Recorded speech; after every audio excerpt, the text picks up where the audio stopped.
Good evening, everyone. Welcome to this meeting of the Clovis City Council on September 11th, 2023.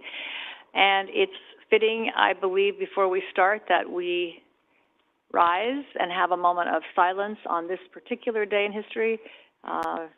You were old enough to be around when it happened. You know what you were doing then. And it's really our responsibility to make sure we never do forget this. So if we could just stand for a moment and reflect on that day and those we lost and the blessings they've left us, that would be great.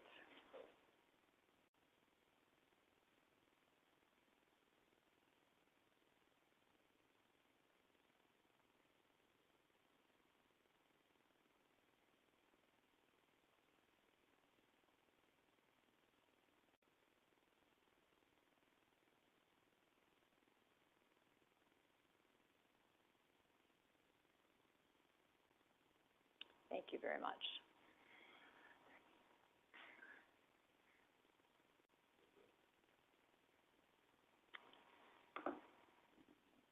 On a happier note, sort of the universe is a universe. Someone up here had a baby, well, not really. John's son had John's 14th grandchild yesterday. Really? So, the world has a funny way of working. It's a complete circle. So what is that saying, that babies are proof that we have patience? Well, that's to be determined for John. But anyway, certainly our hope for the future. So congratulations. Yeah. All right. I will call this meeting to order, and I will ask to stand up again, Councilmember Baskell, to lead us in a flag salute. I could have said you do it at the same time.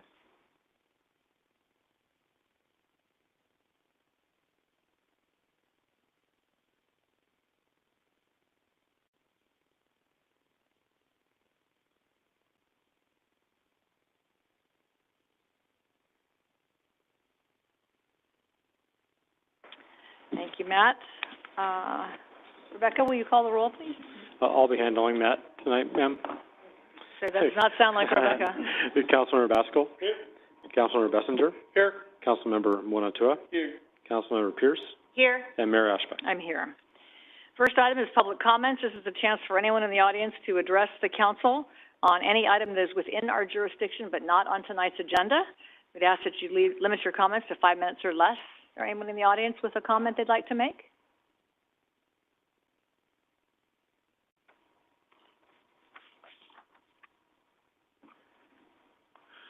Hello. Hello.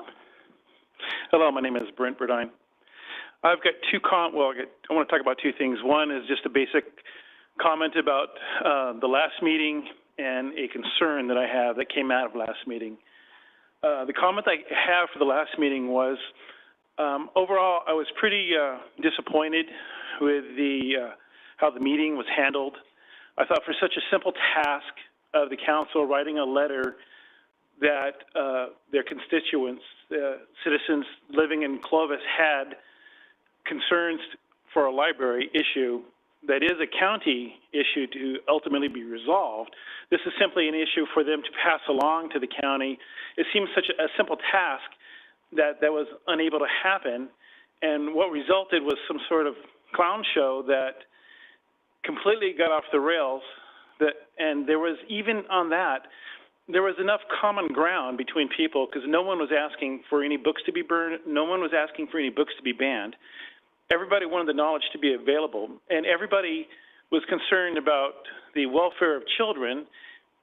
So much common ground, but yet no compromise or unifying form or formula came out of it to bring about a result that everybody would have been happy with.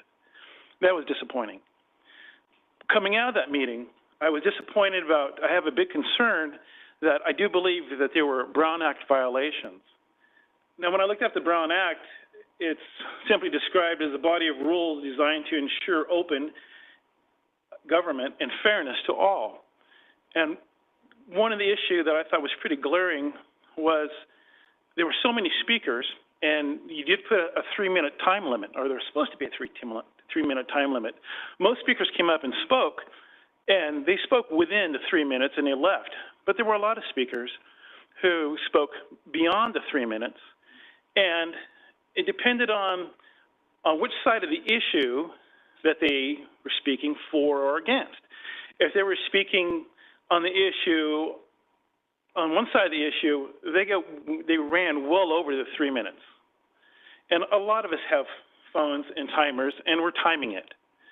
And if anybody wants to rewatch it and retime it, you're welcome to it, but we were timing it, and that was unfair. Now, we had people that came on and spoke in opposition to that, and after a minute or 2 minutes, your time's up, and that's incorrect. That's not fair. And under the Brown Act, under 954.3, Section C, that's prohibiting speech. That's prohibiting the public from speaking up on an issue, because you're restricting their speech on it. Being argumentative, questioning people that are speaking at the time, and not, again, giving their time back or rewarding their time back with you speaking up, speaking to them, interrupting their time, then, okay, your time is up, is an issue, because you're still reducing their chance to speak. The other issue that I have that I thought was a Brown Act violation was a disruption in the chambers here. And that it's fine, and I think it's proper, no clapping, no cheering, no whistling, but you allowed one group of people to do the finger snapping. When their group said something they liked, they all would cut into the snapping. That should have been cut off. That should have been stopped. That would have been fairness to everybody. The other is the amount of signs that you allow in. Some signs are completely neutral. Hey, freedom of speech. Okay, fine, everybody agrees with that. You allowed signs that come in that were directly calling people bigots. Now, when one side spoke up and they were speaking on a subject, those signs didn't come up. But when the counter arguments came up, people would stand behind them, speaking at the podium. Cameras are right here facing them. They were allowed to stand behind them holding up signs saying bigots. We see through the bigots. And it's an intimidation. So that should have been stopped. And that should have been cut out immediately. Now, that may have been intimidating to speakers, but the council was divided 2 to 3. So were the people with the signs also calling council member bigots as well? So that can be interpreted as being allowed to intimidate council members as well. So that should have been stopped. Now, I'm not timing this, so I don't know if your 5 minutes is up, but I'll let you finish. That's my next point, is that I'm retired, so I got time. I go to Clovis school board meetings, Fresno school board meetings, city and the Fresno County Board of Supervisors. They all have speaker timers, either on the podium, on the wall, or someplace. That's just a clock. That's not a speaker timer. Most places that run these, the clerk or the city manager they'll read a Brown Act right at the beginning, tell everybody you've got like 5 minutes tonight, and they'll run the time, and either it's easy for the speaker to see it. If I had a timer, I'd be timing myself. And it's keeping everything fair and equal and open. Everybody else can see how much time the speaker has when the time runs out. And, you politely ask them to cut it off or finish your sentence. So as a recommendation, I think Clovis needs a speaker timer on the podium or on the wall. And as far as managing other board meetings, Fresno County Board of Supervisors does an excellent job. So does Clovis Unified School District as far as maintaining public order. So those are 2 recommendations I have to make things better, because you are my city council, and I want you guys to do good. You guys got to do better, though. Thank you. Thank you. Others?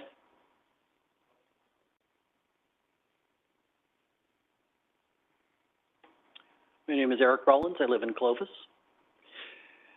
I kind of had the same concerns about the meeting. When I went and actually timed some of them, when you did not like what somebody was saying, and I'm specifically referring to you, Mayor Ashbeck. I understand. I'm watching you. I know. Oh, wait, is this a back and forth? Because we can do a back and forth, or you're cutting into my time. We could. We could, but this is my time. Go ahead. That is a Brown Act violation. You get that? I think you should talk with the attorney about that. It's on our agenda tonight, so please continue. You can have another 45 seconds for my comments here. Thank you so much for that. I appreciate that. You're welcome. So, my point was, I didn't think there was an even-handedness. Doesn't matter. All of us have our bias. We believe in certain things. But when you run a meeting, and I've run a lot of meetings, you have an obligation to be fair, to listen to both sides, even if you don't agree with one side. And I don't believe you did that. You interrupted people when they were off topic, and on both sides there was off topic, as little as 2 minutes and 20 seconds. And you let people that, where you liked what they were saying, even though it was also off topic, go as much as 5.5 minutes. And then you love to interrupt people. You love to have just this little quip. It is just a lack of professionalism. And I think that the city of Clovis deserves better than that. I also thought that, having been to many government meetings in other places, board of supervisors, school board meetings, et cetera, that when somebody runs a meeting, they keep control. I felt like that kind of got out of control. The intimidation with the signs, the snapping. You were good when people clapped. You did deal with it, and I appreciate that. But that needed to be across the board taken care of. So I truly hope that you review the tape, you spend the time, and that you can do better, because Clovis deserves better. I thank you for your time.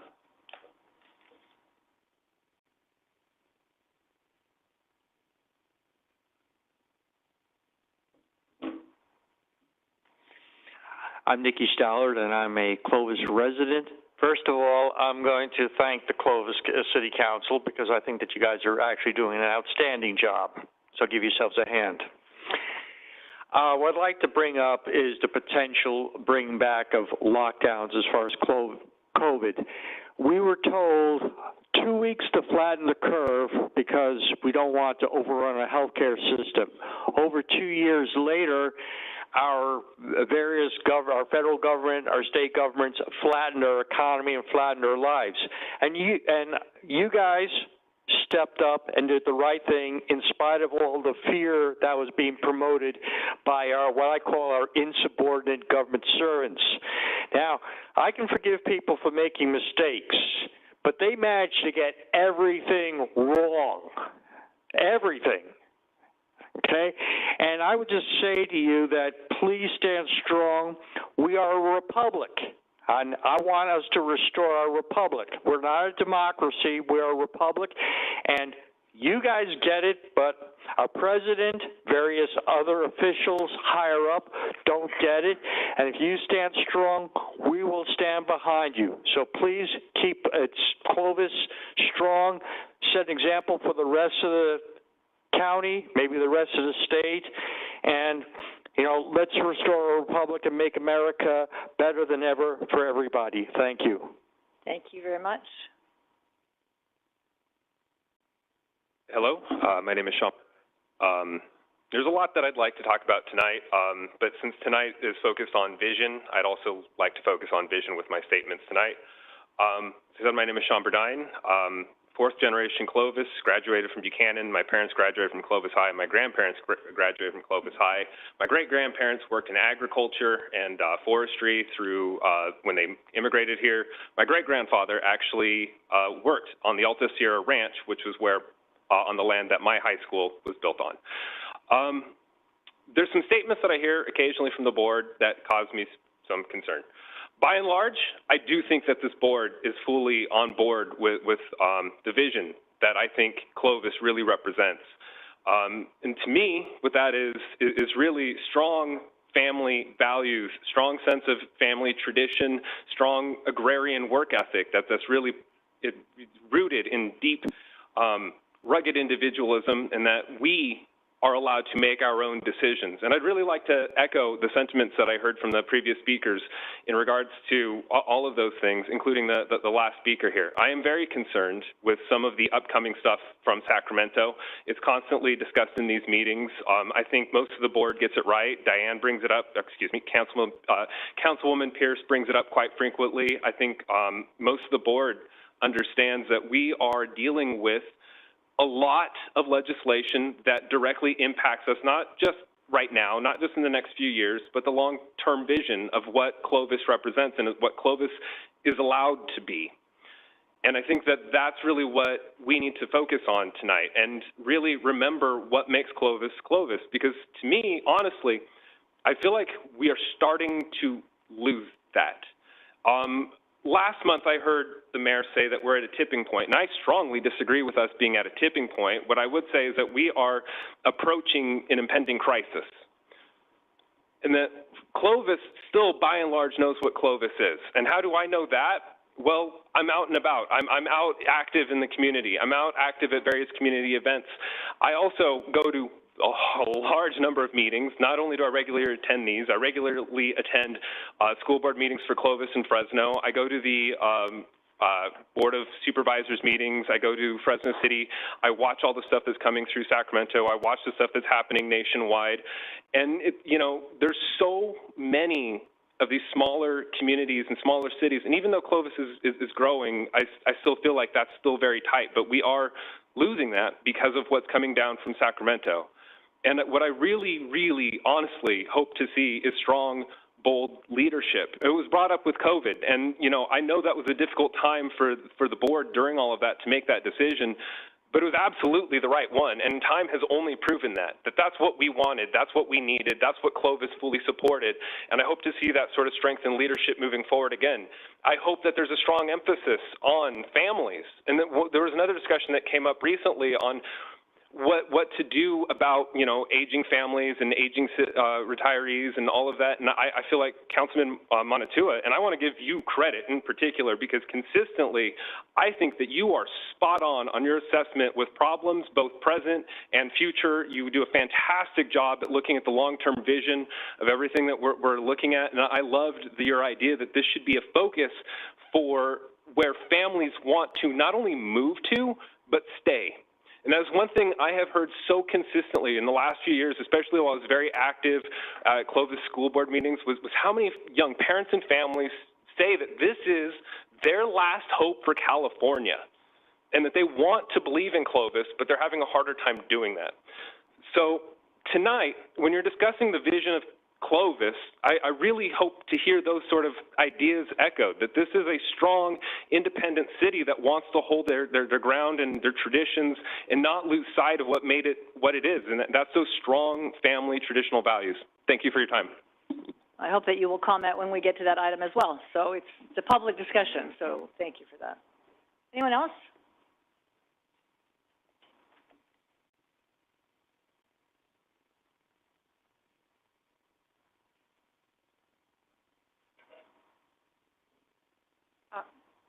My name is Jenny Kren, and would you hold the mic a little closer? Thank you. my name is Jenny Kren, and I live in on Bullard in Clovis, city of Clovis, admittedly right on the edge. We can't cross a street without leaving Clovis, but we we are there.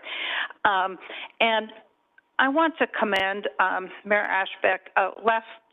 The last meeting was a difficult meeting, and it was difficult to manage. I'm not sure you could see the signs behind that were behind the speakers.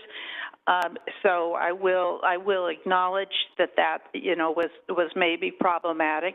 There were things that were intimidating in the meetings, and I will have to admit, signs on both sides. Again, I don't know whether it's ideal to not have any signs at all either.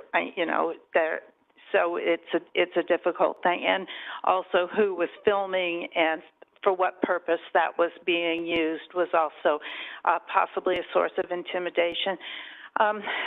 Clovis is growing. Clovis is changing. There's nothing we can do about it. I live near a very, very large Sikh community. And we can't stop time. We can't stop change.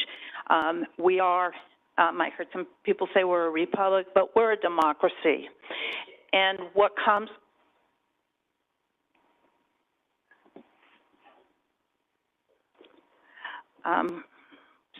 speaking of intimidating, maybe. Anyway, we are a democracy. Sacramento is not our enemy. It's made up of representatives that are elected throughout the state. They may not reflect the particular views of our corner of California, but they do represent the views of the majority of the state, and we need to accept that. There's no point in endless lawsuits, spending our money that we could be improving our city by, going to court over and over about, trying to, stand our ground and such. So I do hope that we keep this in mind. We are growing, we are changing. We need to be welcoming. I've loved hearing that from you, Mayor Ashbeck, and I hope that that also stays as part of our vision. We can do things well, and that is what we need to do, but we need to do well within the constraints of where we're moving toward. Thank you. Thank you, Jenny. Other comments?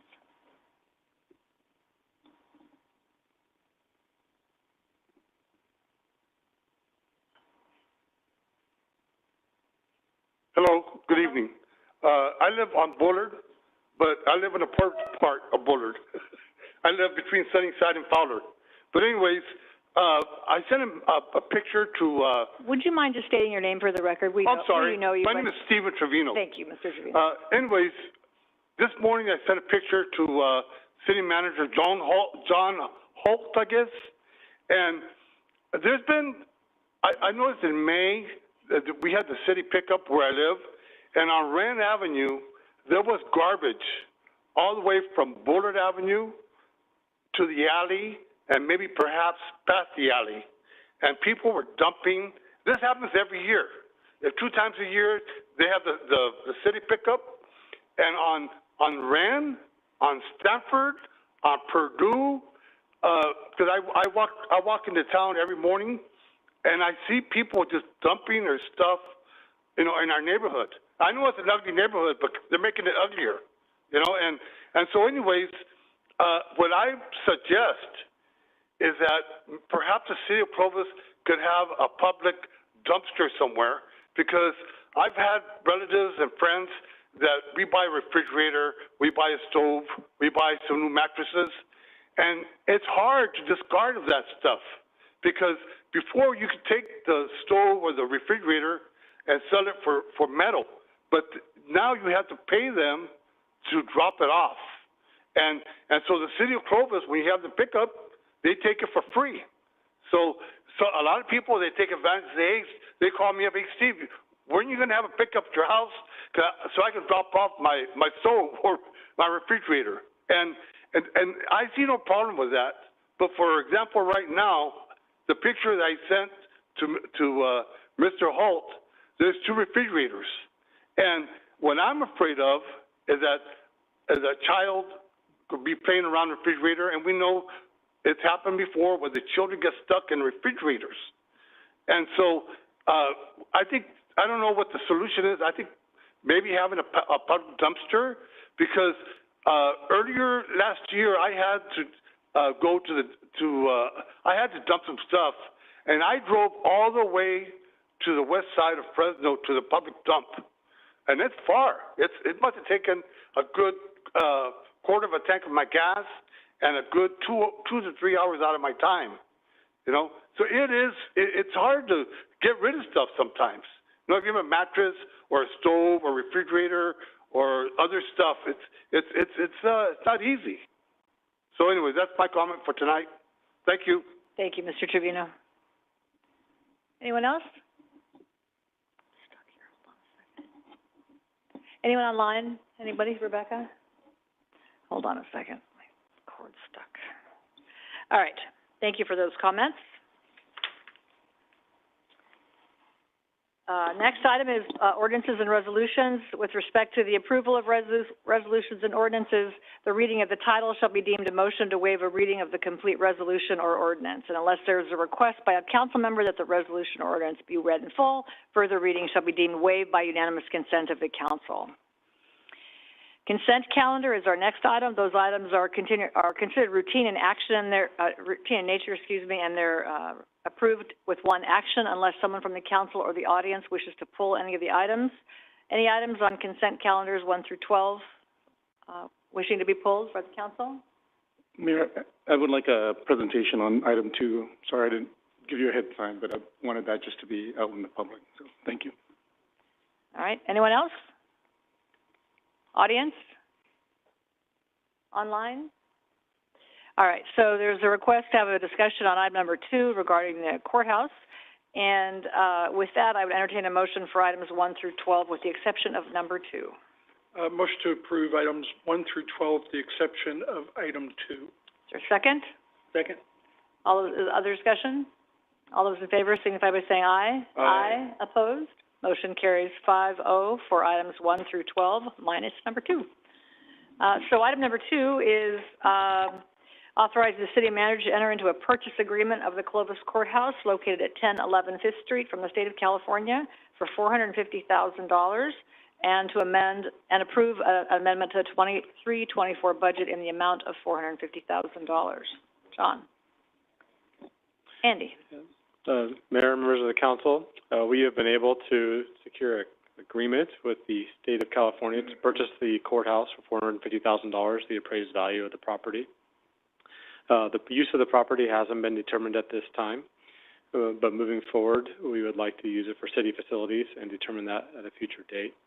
As far as the budget amendment, the funds were not expected to be expended this year, so we do need to do a budget amendment to pay for that expense. If you have any questions, I'm available. Thanks, Andy. Vaughn, did you have some specific questions? Before my question, I just appreciate the staff working so hard. I think when I got on the council, this has been on the radar of the staff for a while to look for space for our city facilities. And so I just wanted assurances from the staff that the cost to sort of renovate and all that, or, you know, the building is in a sound state right now, so that way we don't have to scrape and build, and so that way the public or we all just know what we're getting into with this $450,000 purchase. Andy, I can cover that. We're unsure exactly if we can actually reuse the building as it is. We've been working on acquiring it for over 10 years now, and getting the property, which is, was it 5,000 square feet? 5,000 square feet at that location for $450,000 is a good deal. The next thing we have to do is probably go outside and bring a professional in, working with staff to take a look. Is this building salvageable? It hasn't been touched by the county in probably 12 years. So ideally, we'd be able to do TIs on it and get it done. But there is a possibility that we would have to go in and scrape it and rebuild from scratch. And if we, you know, a 20-year plan, we would probably look at putting 2 stories there, getting 10,000 square feet out of it and going there. So I can't give you assurances that we're not going to raise it, but we're going to take a look at it and make recommendations over the next probably 12 months. And can you also speak to the parking? Because I understand it comes with some parking that is shared with the law school, and how does that affect potentially public parking if you know, it's a public facility? And so does it affect any of that? Yes, no? You know, how's that discussion going with the law school? Yeah, if the courthouse was still in operation, we would need to accommodate their use in our parking fields. With us owning it, it would be available for the public to use at any time and or city employees. And so do you know that's half the stalls? Or, you know, until the law school moves, there might be a issue, especially with Clark, and then the courthouse had about 10 spots that were part of their, out of the really several hundred on the campus. Well, thanks again. Excellent job on this. 10 years is a long time for a real estate transaction, but it's worth it. It's good to keep our campus together. Any other questions on this item? Public comment on the item? Seeing none, I'll bring it back. I'll go ahead and make a motion to approve, authorizing the city manager to enter into a purchase agreement of the Clovis courthouse. Do you need a second do you need two motions for the, agreement and the amendment to the budget? Oh, okay. Do you want to make the motion for Yes. both parts? For both parts, for the purchase and for the amendment of the budget. Okay, go ahead. Second. Sorry. Second. All right, there's a motion and a second. Any other discussion? All those in favor signify by saying aye. Aye. Opposed? Motion carries. Okay. So tonight we are sitting in a round table, I don't know why, it looks like we were playing, somebody offered we should bring dice, but that's a great idea. To have a conversation with, between the council and the department heads, as well as the public that is here on the vision. And Sean, you started a little bit of comment about that. So John, do you want to tee it up to start? Sure. Next slide, please. I'll just make a couple quick comments and turn it over to you, Mayor. It's going to be that, can the audience hear me okay? I'm not sure the audio down here is okay. Can the audience hear me okay? Hardly? Okay, speak up a little bit. Okay. So the current version of the vision, mission statement, and values was adopted by City Council in 2010, so it's a little bit dated. On March 24th, the mayor and the mayor pro tem gathered a group of stakeholders to provide input on that 2010 version. We followed that up with a April 14th, 2023, City Council and city staff conducted a strategic planning workshop. With that feedback that we got, we put together some draft vision, mission statement, and values that are not significantly different from the 2010, but more refined to bring it into 2023 or 2024. And we're here to begin that discussion. We tentatively have scheduled an additional stakeholder meeting with the same group that we met with in March, scheduled for October. Depending on how the conversation goes tonight, but with that, I would turn it back over to the mayor. Thanks, John. So again, I think what's important is that we had you're polite when you say it was a little outdated. It's coming up on 15 years outdated. So it's probably time, every now and then I think it's important for an organization or a city to look ahead. I think what we've seen tonight and what have seen in the last few months is indication that Clovis is different. And holding on to what makes Clovis Clovis is exactly the point of this exercise. Because it's going to change and it's going to evolve, and that's just how it happens.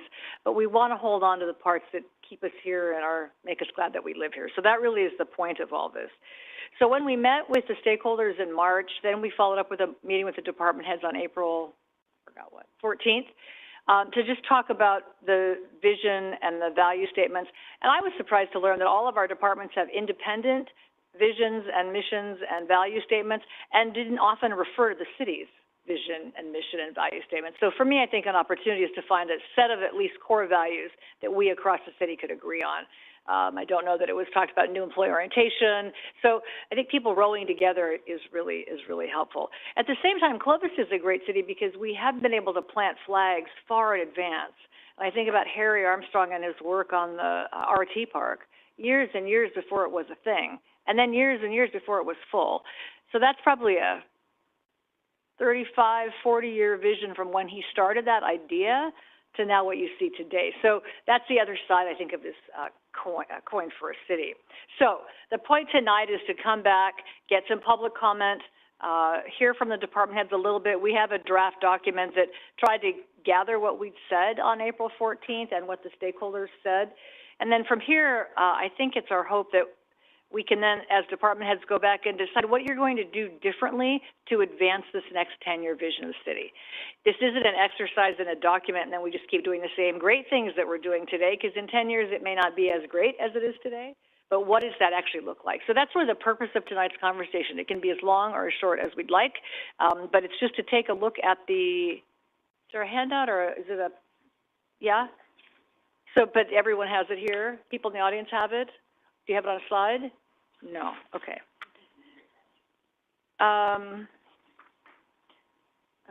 It might be helpful we'll make some copies of the document. On one side, you see the current vision, mission, values, dated 2010, and then on the back is sort of a draft of where we are. Public, okay if we just start the conversation without a handout, or would you like to wait? Any feedback on that?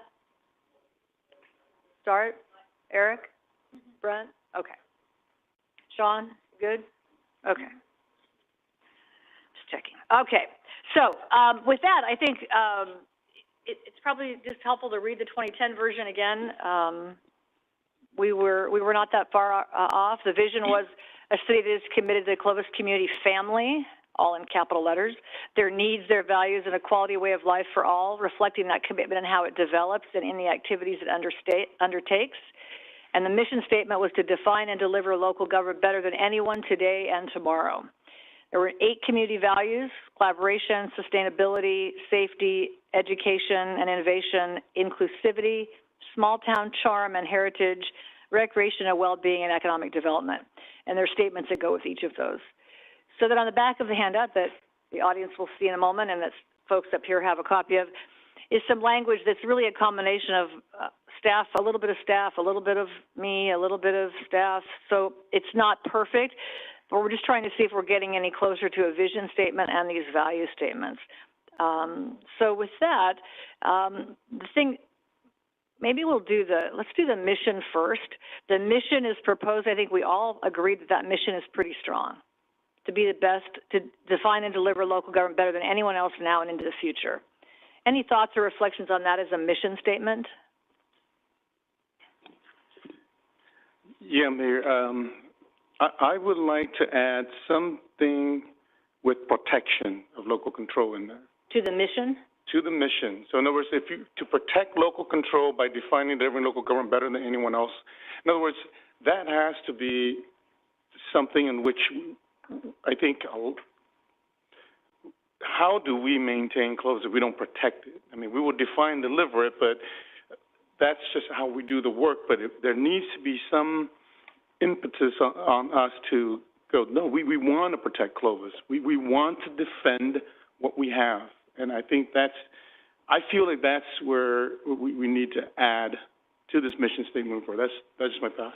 Because the League of Cities has it, and even with it in it, the League of Cities have strayed from it and has, it can't even stand for initiatives or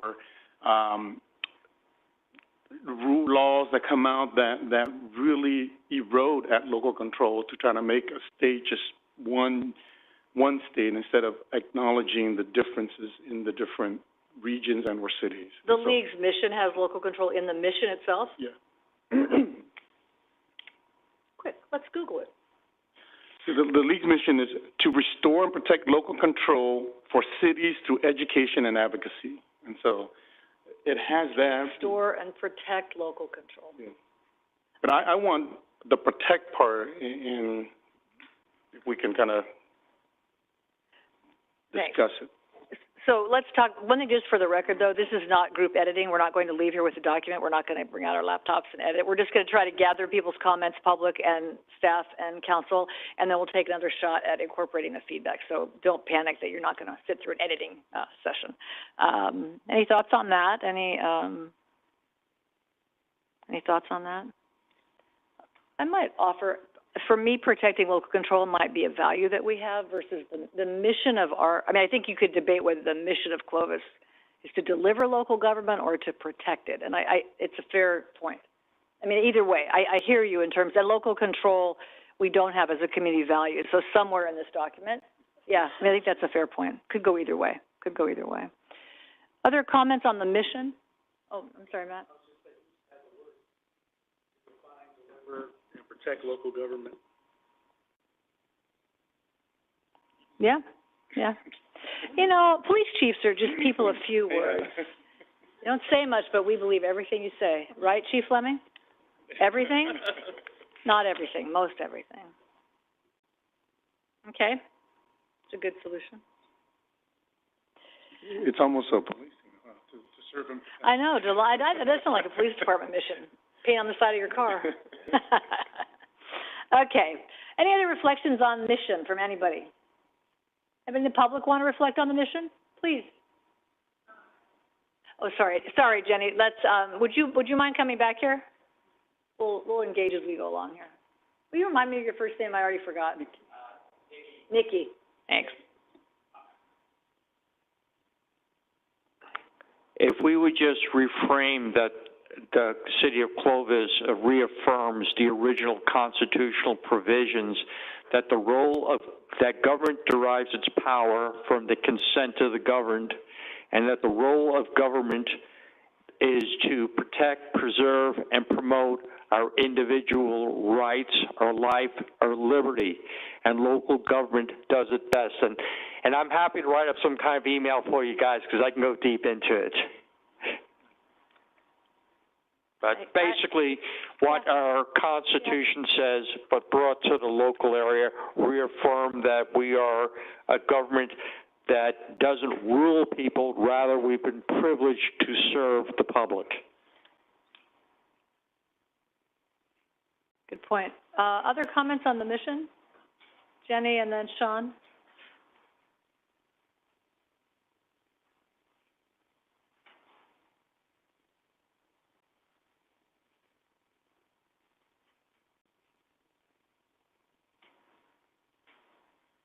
I was just going to say that I was going to speak on something. I didn't have exactly what it says here. I also feel like to say better, wait a minute. One side is 2010, yeah, got it. But to say better than anyone else now and in the future is almost setting us up for failure, because what if Turlock manages to do better than us? So it's heaven forbid. Just kidding. I'm just kidding. I just pulled that out of, yeah. Anyway, it's, you know, to provide it outstanding government now and into the future, or something along those lines. Thank you. Fair enough. Yeah, good. They should all be at the table with microphones. Sean. Thank you for the opportunity to comment on it. First, I'd like to just say, you know, I really do like that it says better than anyone, because one of the other values that I think that really exemplifies Clovis is that exceptional attitude.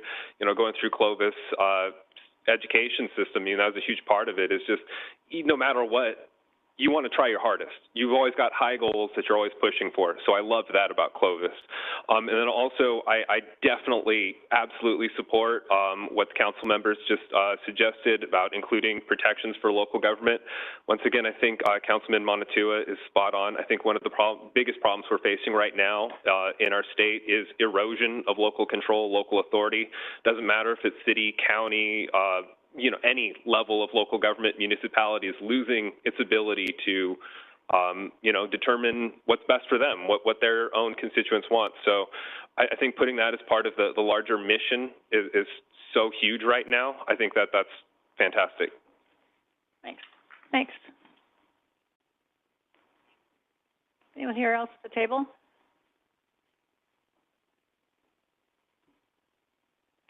Okay, this will be a 7-minute conversation. I'm glad the public came to talk here tonight. All right.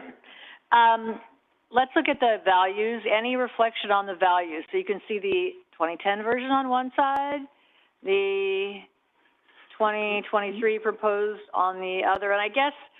Mayor, can I say something before we move forward? Yeah. My statement is to the staff, and I think I said this in our meeting. I hope you feel invested enough and bold enough to say what you feel, even if it contradicts what we decide. 4 years we can be out, but you're a lifetime in here. So you have to own it.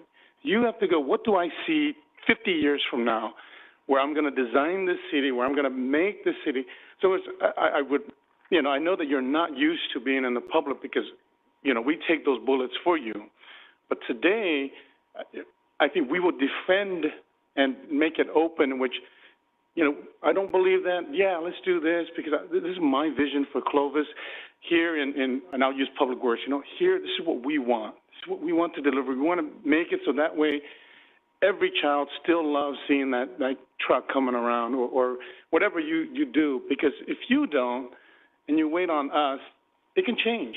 You know, 4 years, it could be a whole different group. And so how do we make it so that way the career people, you know, embrace it as well? And I'd love to get your input into going, read it, because I will be the first to admit, you're much smarter than me. You've done this so much more. You know, we come in from our lives, and now we make decisions for a city of 120,000, and I look at it and go, it's humbling, because you go, I got to rely on you. You know, you're the ones who bring a project up and go, council members, this is where we're going. This is why you need to approve it. And then you settle it on us. And then we love that about our staff. And so I encourage you, please, help us shape it, make it where you own it and not us just owning it. And I appreciate the public coming out as well. But you're the ones who do it every day. And so just my thought. Mayor, if I could add to that. Comment, yeah. So I guess what we're talking about is he's asking for you to be candid about our discussion tonight. And so I'm going to encourage you guys to do it, knowing that you don't work directly for them, I do.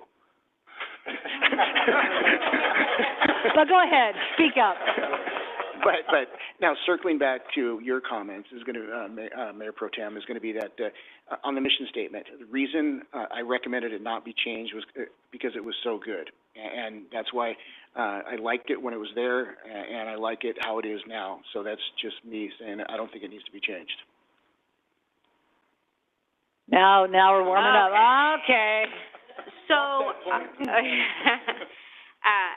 just the mission statement itself, to define and deliver local government better than anyone else now and into the future, really does represent what I know my department stands for. I know and I think I speak for the other departments, we always try to get to that doing better.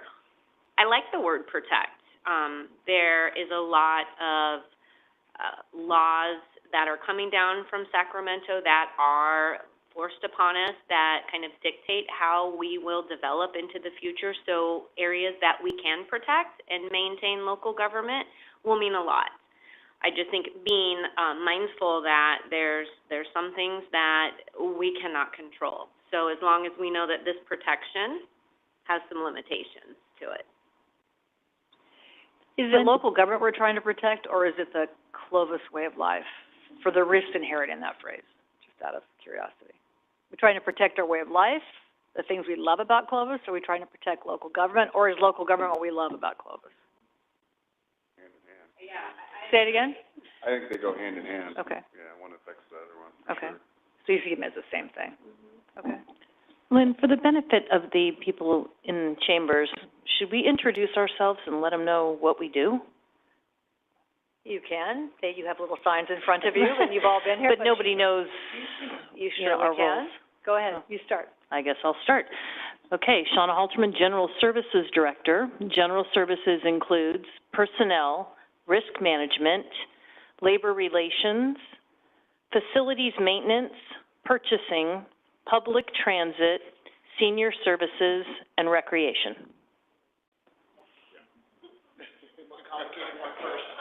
Okay, so no one else's can be that long. Okay. You two, fire chief and police, you're done. Okay, fine. Scott is in charge of garbage trucks. Scott Riddell's in charge of garbage trucks. Excellent. Excellent. Actually, on the mission, this is what we do already. It fit with the old one, it fits with the new one, it's who we are. So absolutely, we're completely bought into it and love the word protect, because that's what we do in public utilities. Sure, briefly. Water, wastewater, fleet, parks, streets, that's wastewater, streets, lighting, traffic signals, I don't know if I'm missing one. Rain. But yeah, everything, Stormwater. street sweeping, storm drain, yeah, you name it. Anything that keeps the city operating and functioning, that's what we do. Renee Mathis, Planning and Development Services Director. I have the Planning Division, which is our current and long-range vision for the city. So a lot of what we'll talk about tonight makes its way into our general plan, which really sets our goals and policies on how we want to see the city develop. I also have the Engineering Division. They're the ones that are working on civil plans for private development. They're also very involved in our community investment program, so our public improvements, and then the Building Division. They're the ones ensuring all of the built community is safe for the public. So a large department. We're on the front end of all of the development that happens here in Clovis. Thanks, Renee. Jay? Jay Shingle, Finance Director. I only run the Finance Department, so, but, It's kind of important. my department is in charge of, billing and receiving of the 38,000 utility customers, dog license, business license. Every dollar in, every dollar out, rolls through my department, so. Thank you. We've already established what you do, Chief Fleming. No, that doesn't go very far. Kurt Plumbing, Chief of Police, so I oversee public safety, policing. Some things that people don't know that we do is actually oversee the Pet Adoption Center, Ms. Winkles, and also any intake for animal care, goes through the police department. Graffiti abatement, municipal enforcement, any muni codes, trying to think what else. That's as far as it goes. Oh, there we go. And that's it. Andy Hausler, Assistant City Manager, and I do whatever John Holt tells me to do. I also oversee the IT department, our code enforcement team, and other stuff. As far as my view on the mission statement, it's really why I came here. I wanted to be part of a team that was pursuing the best, and I found it in coming to Clovis 17 plus years ago. So it really resounds with me. This team at this table represents some of the best, if not the best, in the state, and I think we're ready to launch forward with that, pushing against a lot of headwinds I think we're all facing. Thanks. I'm going to circle over to Chad and Scott, then come back to me, please. Scott Cross, City Attorney. My office basically helps every department and the City Council try to comply with all laws. We try to be, to the extent we can, preventative rather than reactionary, advising staff and the council on different things. We defend the city in litigation. We initiate or assist in initiating litigation when the council so chooses. We assist the police department and code enforcement team with code enforcement of municipal violations as well. I guess I would echo a little bit of what Andy says. Our office, Lozano Smith, has been, someone from my office has been the city attorney for the city of Clovis for over 20 years, probably close to 25 years. So it's ingrained even in our office. The people that assist city of Clovis on different matters, they know Clovis has a high standard. So we try to maintain that. Not that we don't for other clients as well, but we know the Clovis standard is a high standard. So we try to help uphold that standard from our office as well.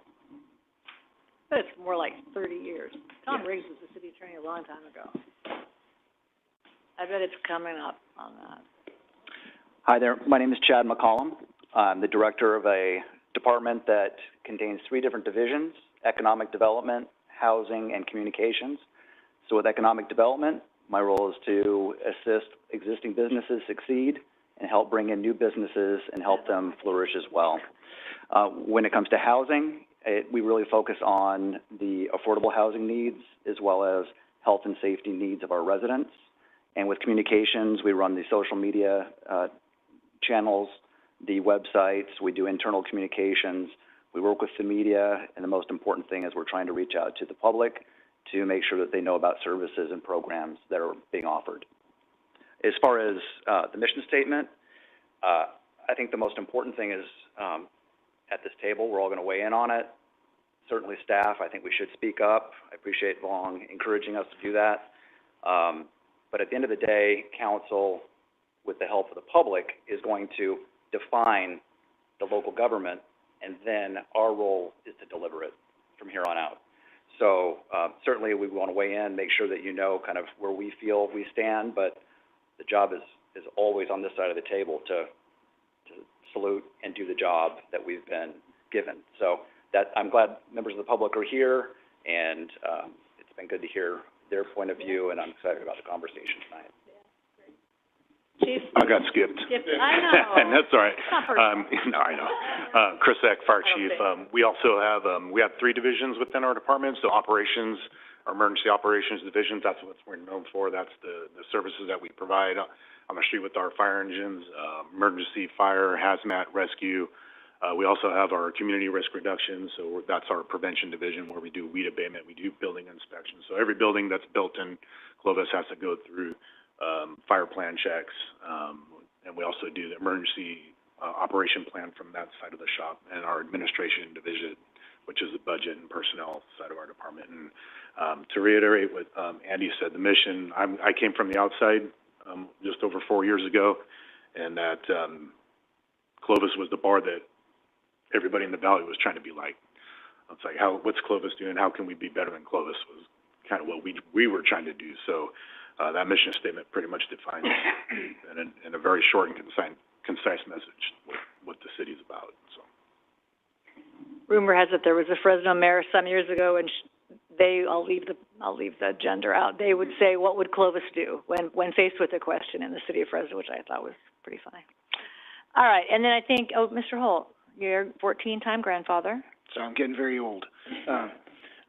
Blessed with my 14th this weekend. So as far as the city, I'm the city manager for the city of Clovis, and as far, we operate under the council manager form of government. So the city council directly appoints the city manager and the city attorney. The department heads are hired by the city manager but confirmed by the city council. We are an employer of choice. We go to conferences and people ask where you're from, and they know we're from Clovis, and we're pretty proud. We're not perfect. We do have things that are going to come up when you go to these conferences and you talk to some of the other cities that are out there. You come back feeling pretty good because other jurisdictions are suffering such. We have an incredible city council. There's so many cities out there that don't have that. And if you don't have that, it really creates problems. The charge of the city council is to give us the direction that the city is supposed to go. And it's the charge of staff to figure out how to get there.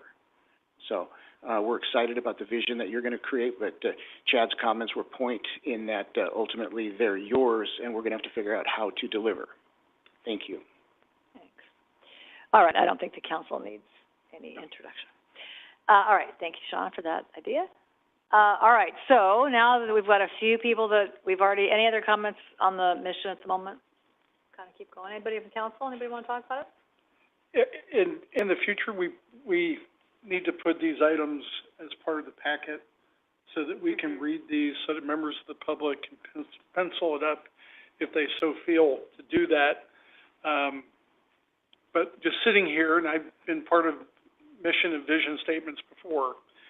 We look at number 3, do the right thing.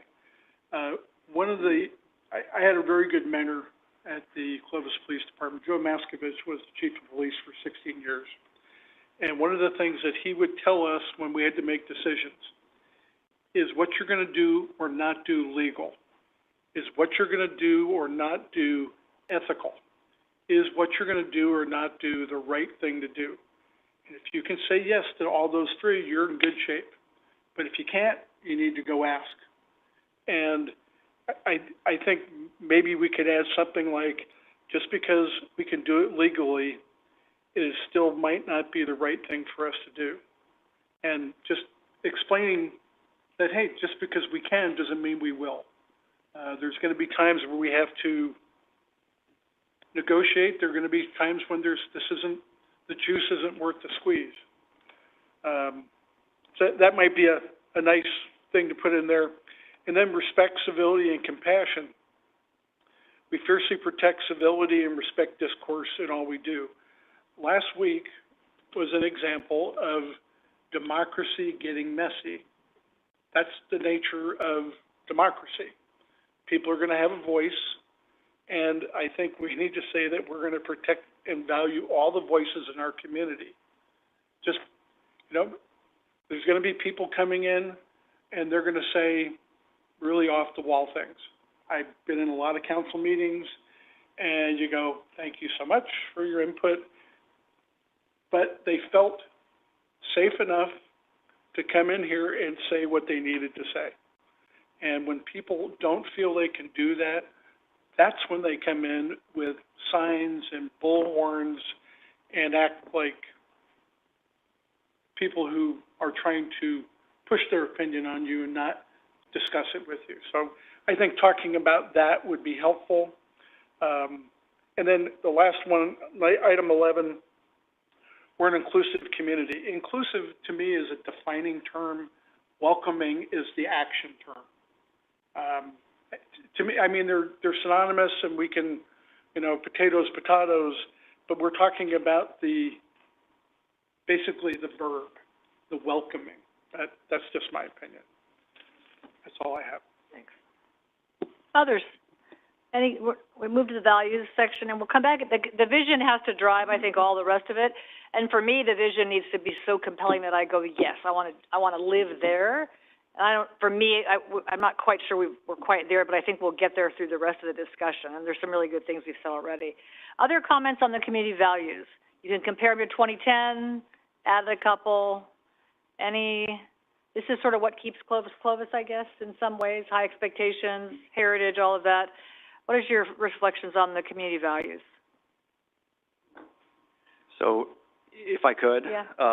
Being the department that has economic development in the very first portion of my title, there are pieces in here that speak to the business community, but going to a ribbon cutting last Friday of a family-owned small business hardware store, seeing that passion and then the investment they're making in our community, I would like to see either it broken out with economic development, or in some of these other items with partnerships and collaboration, certainly we could include some more economic development and how we are passionate about our small businesses, our large businesses. Without them, we truly don't exist. And I mean, they support us financially through their employing people, providing a tax base, all those things, give us a place to go on the weekends and walk around with our family. So I'd like to see that in here a little bit better defined, and that may be on me that I didn't provide that as I went through here. I think the 2010 number 8 is actually really good. It does lay it out. It talks about attracting new business, supporting existing. Maybe we can modernize it a little bit, but I think what was true in 2010 is true now. We want to support those that want to invest here in Clovis. That's a good call. And I think we felt the same way at the Walmart, right? So a big store and a little store on the same day, they Amen. Both invest in Clovis. Yep, absolutely. Right? In different ways. I thought, well, anyway, different story. Yeah, good. That's a good call. What else on the values? Harry Armstrong was famous for do the right thing, as you know. That was his retirement button. Is this why we're special as a community, these values? So Lynn, number 9, trying to figure out the best way to phrase this. Getting to yes when faced with a problem to solve and work with our partners to build a better community through communication, compromise, and new ideas. I think there needs to be something of a caveat to we need to still follow our policies, because if we're just saying yes to everything and not following our policies, that's what kind of gets us in trouble and lack of consistency. So we want to work with people to get to the yes while still following our own standards and policies.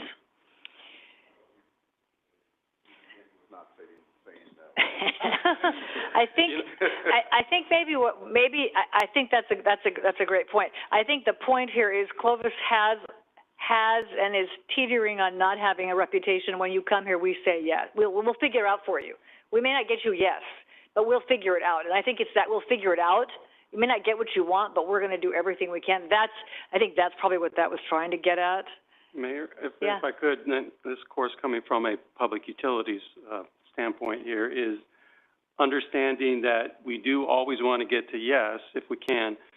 And when I look at that, maybe I think, well, we already used the word strive, but we strive for success when doing these things. So we always want to make a successful relationship out of it or something positive, but it doesn't necessarily place us at we're going to get the yes. Because I think sometimes it's going to be very difficult to sit across from somebody and they predisposition that, well, we know you're going to get the yes, when it could take a while to get the yes or some success out of that relationship or dialogue. That's a good I'm sorry, I point. was just gonna add to Yeah. that, it's gonna be that, getting to yes doesn't mean we're not going to go by our standards and our policies and protocols. I think what it is gonna be that, if we're faced with a problem from let's go with a developer, and he wants to do this, we have a responsibility for taking what he wants to do and fire's coming out and saying, no, they can't do that because of this. The other part of it, getting to yes, is figuring out, no, okay, so we can't do that, but what if we did this, within our policy? So I think, I don't know if we, as far as wording goes, what we could do, but I think that's the intent of getting to yes. Yeah. And I think it's also, I mean, part of where I think we cities around us are known to be super hard to work with. We didn't want to be that place. I think that it sort of speaks to that.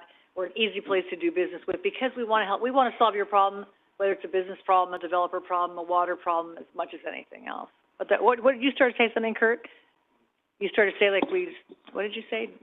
He's We don't start with no?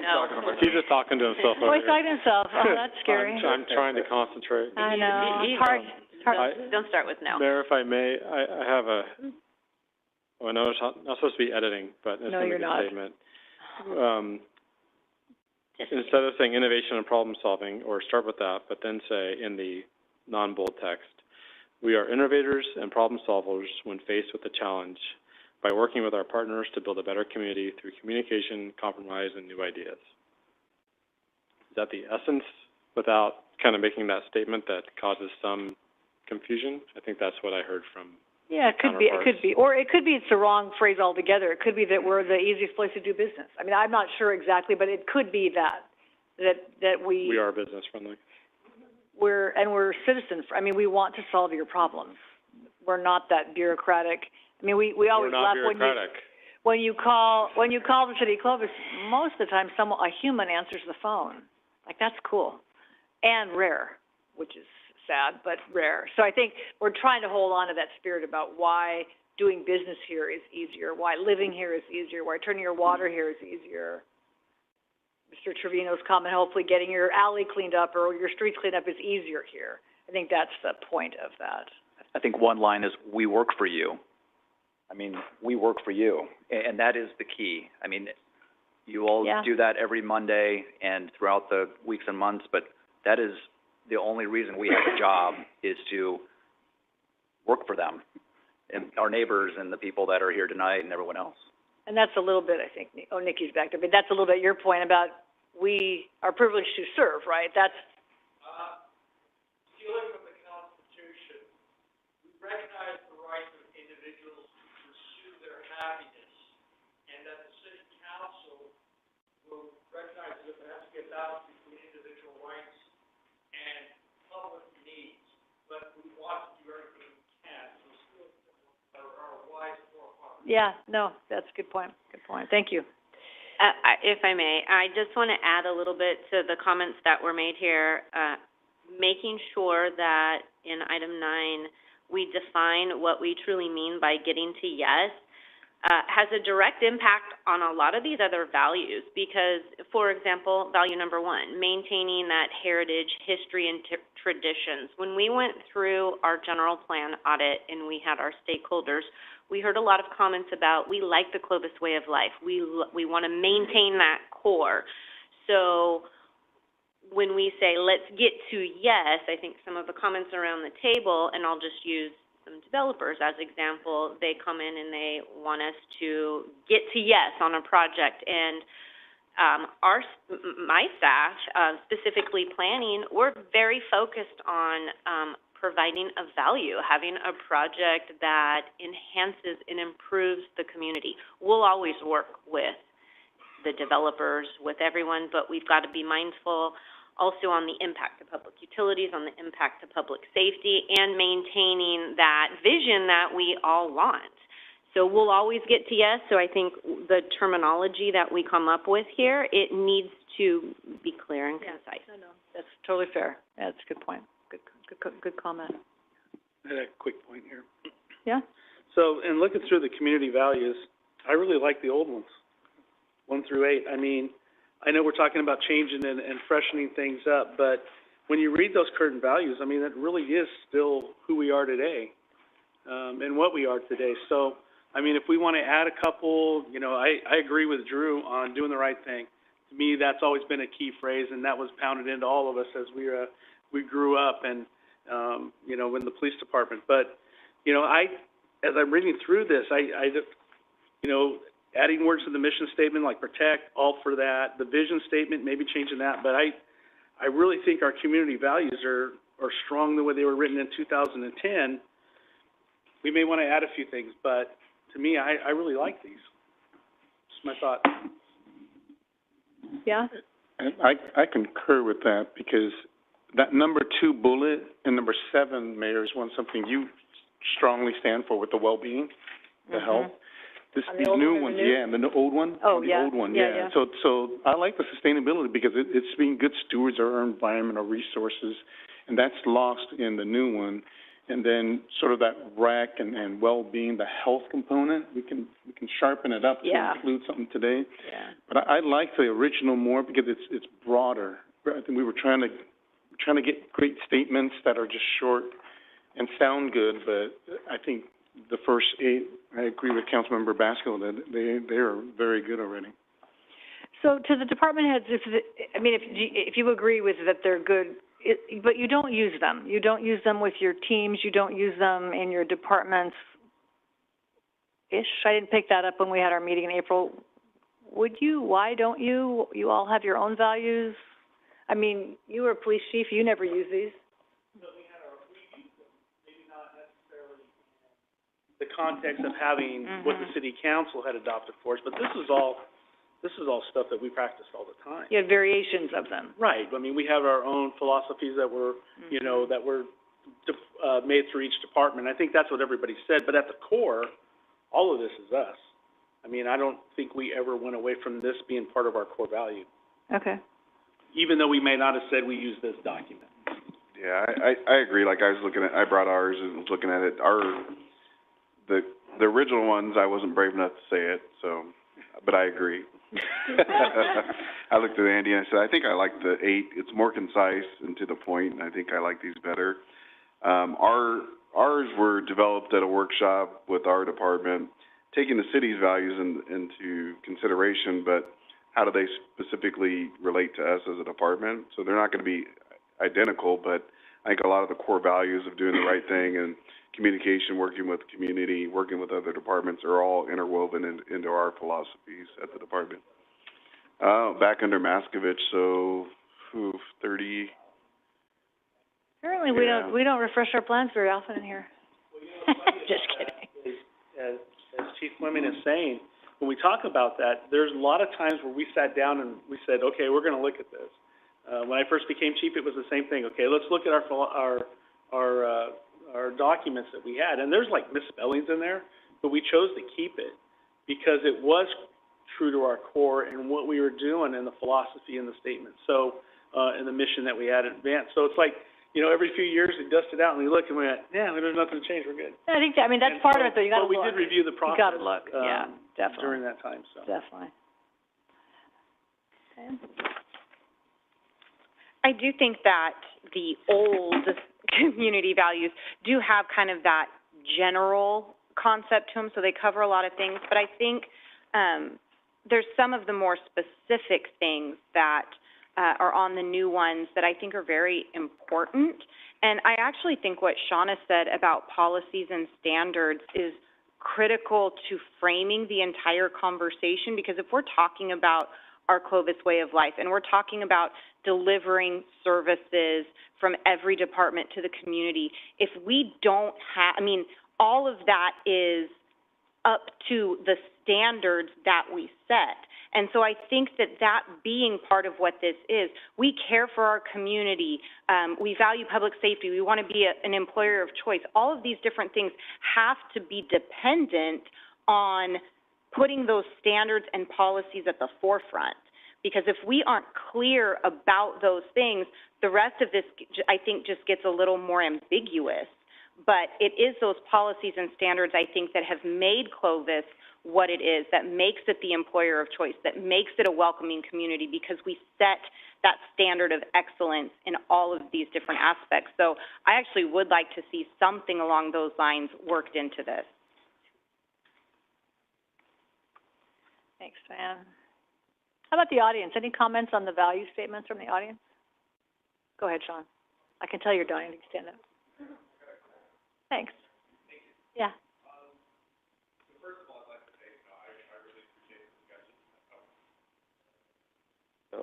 Just say your name just for fun, since we're still...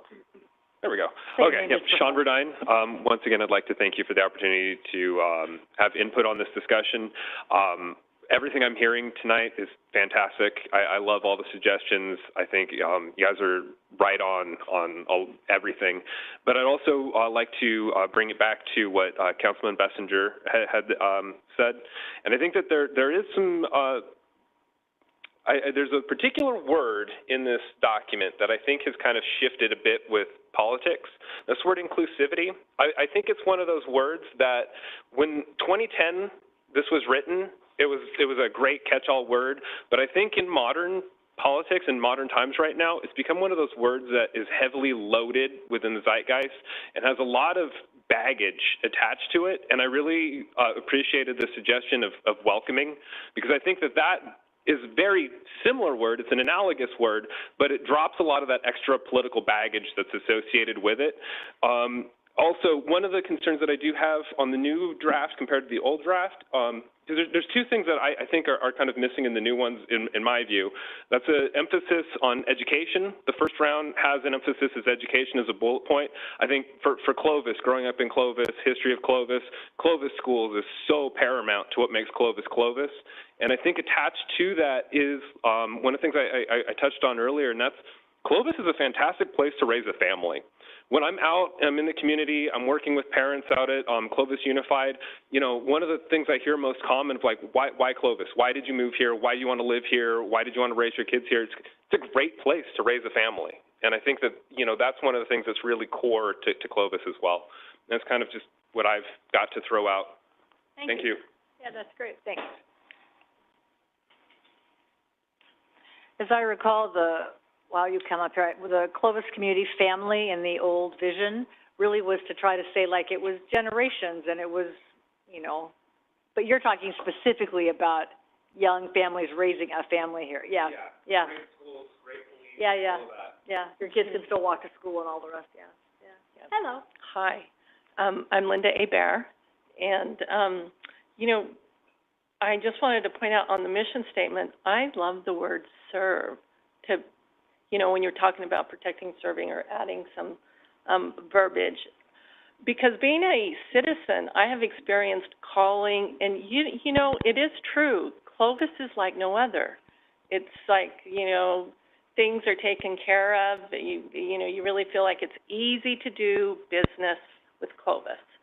So I want to just kind of verbally recognize that, and also add in here, I agree on the word the inclusiveness. You know, it's gotten kind of, it's a little hairy right now.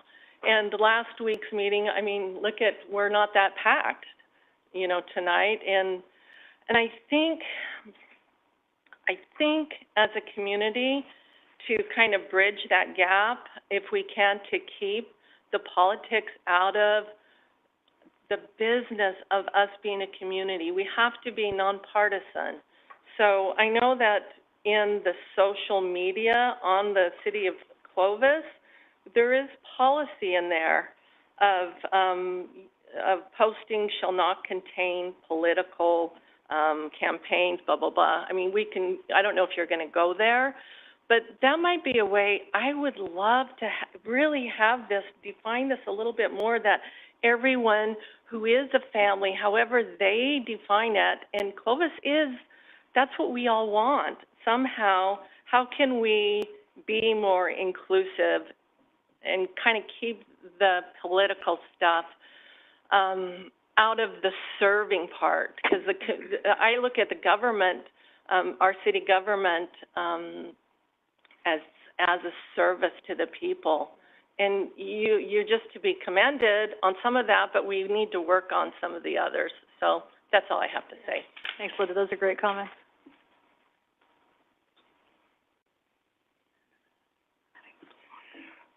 Change is inevitable, and we are going to have, things are going to evolve. Now, we can resist change, or we can make change work for us. So that kind of needs to be an attitude that we are going to make changes work for us, work for the community. Overall, my observation of the city of Clovis is that you are very functional. I'd have to fine-tune, nitpick to go through this thing. Maybe I will send a constructive email to you guys, but overall, I'm very happy with this. Take that as a retiree from the Bay Area where I saw a lot of dysfunction, and I don't want what I left to come down here. And I think that all of you are doing an outstanding job, and I just want to say thank you. Thank you for those comments. Appreciate that. Anyone else want to comment? Mayor?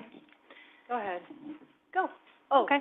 I'm sorry. Me? No, can we do the public a little bit? I can't and then, see. yeah, I'm sorry. Kim.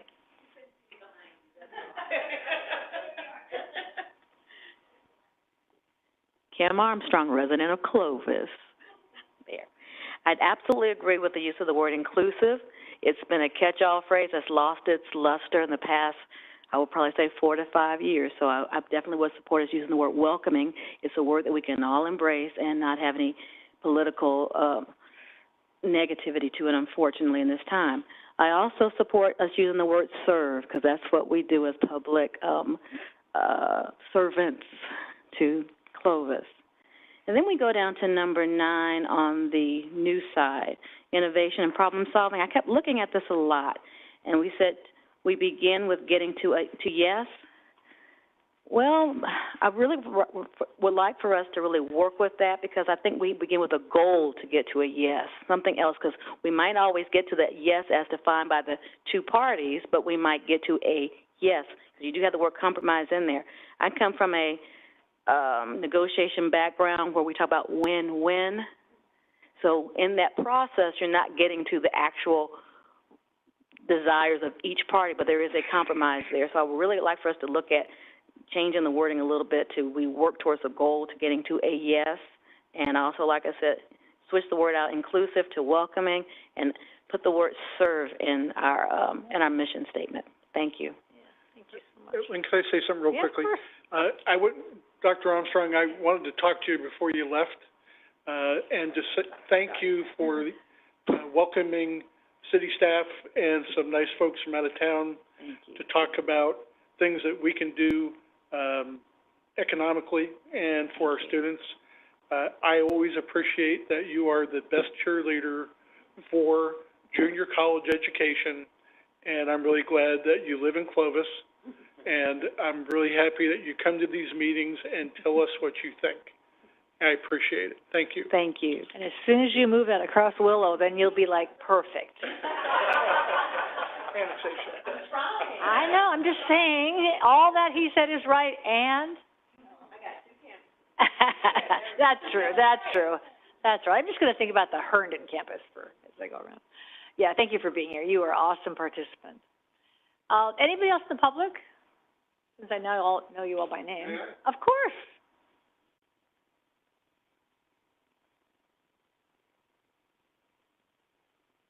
My name is Stephen Trevino. I live down the street on Bullard Avenue. And I just turned 66 years old. I've lived here my whole life. I went to Weldon, Cole Elementary, Clark, Clovis High School. And when I grew up in this neighborhood, it wasn't the same as it is today. And it says here, small town charm and heritage. Clovis no longer is what it was when I was a child. Whenever you say Clovis, I think Fowler Avenue to maybe Willow. And I think Herndon, maybe to Shaw Avenue. I still have that mentality. When you say AutoZone, I always think of the one there on Shaw Avenue. I don't think about the one that's over there on Ashland and Herndon. Ashland and Fowler, excuse me. You know, and And there's a lot of us that still have that mentality, because that's how we grew up. Where I live, there's a ponding basin, and there used to be a field with cows and horses, and I still imagine when I was a kid, I would hear the mules at nighttime. I would hear the railroad station, the trains that would come by. I used to hear the hot rods that used to be at the racetrack where the Clovis rodeo grounds are. You know, and one day I was walking back here, the back street over here, and there was a young lady. I said, "Excuse me, did you know this used to be a baseball field?" She goes, "What are you talking about? This used to be a baseball field. Where the Clovis police station is, there used to be a golf station." You know, and you're talking about recreation. When I was a kid, we used to play basketball over here at the Clark basketball field. It's no longer, the basketball courts. It's no longer there. We used to go lift weights and play basketball at the Clovis Memorial Building. It's no more. And so there's changes. I remember I had a teacher. His name was Dick Ramage. You might have known who he is. He was a real popular teacher at Clovis High School. And one thing that stuck out what he said, "You know, class, every 10 years of your life, there's going to be some changes in your life. Every 10 years, and that's the way this city has been. Every so many years. Today's 9/11. Things aren't the same as they were before 9/11. I know. I remember taking a girl go make out at the Feather Airport. That spot's not there no more. You know, I mean, you know. Look what you did. So we're going through changes. This city's not going to be the same in 10, 20 years. There's so many changes. So many people are moving in. So many different kinds of people, like the young lady said. There's a big Sikh community, you know, and there's a lot of Hispanics here now. And we have people trying to move in when they can't because the rents are too high. So we have all these little problems going on, and I think you guys are doing a good job trying to define who we are. But it is such a difficult thing to do. You know, it's very difficult. What's our heritage? I came here because my father was a farm worker, and they immigrated from South Texas back in the 50s and lived in Alta Sierra Ranch like this young man grandparents did. You know, that's why I'm here. You know, my father was a farm worker, and just like many other people have a reason for coming to Clovis back in the 40s and the 50s, but it's no longer the same anymore. It's different. It's just, you know, so you guys need to decide, what do you think this city is going to be like in 10, 20 years? Who knows? You have to help us. Thank you. Yeah, appreciate that. Any other public comment? Eric or Brent, anything you want to add? Jenny? Mr. Mrs. Gibson? Joe?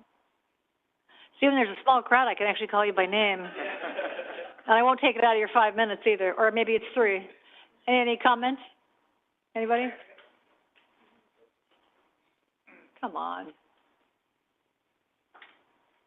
Well, there's a lot to take in. It is. And I generally, the way I tend to ponder and think about things quite a bit on a lot. But one thing I was wondering is, have you set up any measurements or any baseline? Are you looking at other cities the same size as Clovis to compare how Clovis is doing compared to them? Look at cities that are smaller and cities that are larger to kind of compare about the changes. Because like the gentleman was saying, I remember I had Ramage as a teacher too. I know we're old men, but change, it's not something that's coming. Change happens every single day, and it's happened all the time. It's continually happening. And I think one thing Clovis has done well is maintain a sense of community, and people identify as being from Clovis. And through all these different changes that have come, I remember it was 1978 when the first, well, at the time we called them boat people, but the first, you know, Cambodians, Southeast Asians, Vietnamese, when they first come into Clovis. first came in Clovis High. And, you know, we welcome them in. They become part of our community. So I just wonder, you know, do we have a measurement stick, some sort of measurement how we're doing with other cities? Because it seems like, you know, it would help us to try to figure that out. That's just a comment I've been thinking about. No, that's a good comment. Yeah, it really is. I'm not gonna be able to look at you while I'm speaking into the mic, so I'll throw out my back. We are in the middle right now of a community survey that has gone out, and, if you got a letter in the mail from a company that we pay, it's a third party, to do all these metrics, we're asking the same questions that we've asked for the last 10 years, and we are comparing those findings not only to ourselves, but to other cities that are of similar economic size, terrain, geographic location. They do all these metrics, and they're able to compare ourselves and see how we're doing. So the scientific survey portion has gone out. If you got a postcard in the mail, fill it out. It's not a scam. And then there will be an opportunity for everyone to have a say, and that will be on our social media website probably within the next 2 weeks. So everyone can then weigh in at that point. So yes, it's a really good point.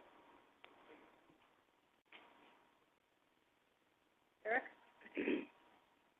I'm generally happy with this discussion. This is a great example of how government should work. But this got me thinking about the future. And so with this mission statement, with this set of values that the city is setting forth, how will this affect our general plan? Because I know there is a GPAC committee. Would love to be on that committee, by the way. So where does this lead? What is the next step? Because this is obviously setting us up for the future. It's a great question. I think so to whatever level it gets changed, I think the plan then is to incorporate it into the general plan. It would be really the driving sort of the values about this community, is then the general plan will help implement that through land use. And then I think, as I said earlier, then I think the departments need to kind of weigh in about what's their next, what do they think in the next 10 or 20 years that is we need to be working toward. Whatever that might be, I don't know. So I think it really will be like a direct link to the general plan, that we can carry out these values in the land use part of it, because it's not all about land use, but it's a big part of what we all experience here is how things are built and how you get around and how you cross the street and all of that. So it does link to that general plan. The timing's actually kind of good in terms of the general plan update, actually. So it's a good question, and your interest is noted. Yes, I'll just add on to Lynn. Absolutely, I think this sets the foundation for the rollout of the general plan and the vision for how we want to see our community develop over the next couple of decades. I know we update general plans every 10 years, but that vision is very important. I'll share a little bit similar to Chief Fleming. PDS took on a task of creating a vision and mission for our department, and we really did look at the city's vision and what that meant and how we could carry that forward. So I do believe that a lot of how we conduct ourselves is driven by the city's vision, and it helped us establish those goals and values that we as staff want to demonstrate and to meet. So I'll share with you just a little bit of our PDS vision. It is to ensure Clovis remains a city of choice to live, work, and play through well-respected, service-oriented professionalism. And for us, that addresses how we are today, the changes in the next 10 years, how we continue to do good business. So I think it resonates a lot with any of the small changes we want to make tonight or discuss tonight. Yeah, thanks. Do you have a comment? No, okay. Anything else? I know we have other business to do, so I don't think we would do this forever, but I think that the piece that I think there's some good comments is around the vision statement, and we just want to make sure that, maybe it's maybe it's each of your departments, something that is compelling for the general plan. Right, the general plan can't really start with a mission statement and values. It has to start with a vision about what are we trying to build. Because I think to Vong's point, and we say this often, I think our decisions are not about today, they're about 50 years from now. You get one chance on an empty lot. You don't get two chances, you get one chance. So I do think the decisions that we make are 50-year decisions. And what are we trying to build in 50 years? So when you think back to Harry and the RRT park, he was trying to build a job center. I mean, but that is a 30 or 40 or 50-year decision to build a job center in the city of Clovis. So what is, to our department heads, what is your 30 or 40 or 50-year plant a flag? What is that, that is going to advance Clovis so that in 30 years when Sean is back or others, his kids are here, that they're talking about the same thing, that decisions and things that we planted the flag today are paying off because they take a long time. Old Town is 50 years old. We could say preserve downtown, but it didn't happen, yesterday. It took 50 years to see what we have today. 50 years. So it is such a long horizon. So I think that's really my challenge to the staff is what is your 20 or 30-year thing that's going to keep Clovis this special place, that's going to be big and feel maybe not small, but feel like community, right? That's going to get harder and harder to do. And we've seen that over the last few months. It's hard. It is hard to do. So how do you find that space? I think that's really the challenge. So I think with that, closing comments from anybody? I wanted to say one thing with regards to the comment about better than anyone else. I think starting this general plan moving forward, and I say it to myself, but to my peers as well, today has to be the day we no longer compare ourselves to the neighbors. We got to compare ourselves to Irvine. It's the great cities of, the greater cities or great. And so that way, I think we need to control ourselves so we don't say it, because it has created a division and animosity that we feel, and it's gotten that trickle down to you. And whoever comes in those council seats, whoever comes here, we feel we got to defend it. It's our way of life, it's Clovis. And so we put our dukes up, but we're neighbors. We got to work together. And so we need to stop talking about being better than them. We got to talk about how can we be better than everyone else in the state. And when we do that, I think our bar will be even higher now, because we're comparing to those great cities that have done parks well, that have done trails well, that have done all your work well. And so I own it as well, because we have, said it on the dais and wherever we are. And I think that when we change that dialogue, when we change that narrative, it will hopefully mend the relationships so that way our region, or the big neighbor, big brother will work better with us moving forward. I wanted to say that. Good call.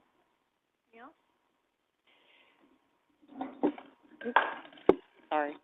I'll just echo that in the sense that kind of reworking that mission statement in a sense to say to serve our public by defining, delivering, and protecting local government now and into the future the best. Rather than saying better than and having it be comparative, just set that standard of excellence. We're going to do it the best. And I think that's a really important thing.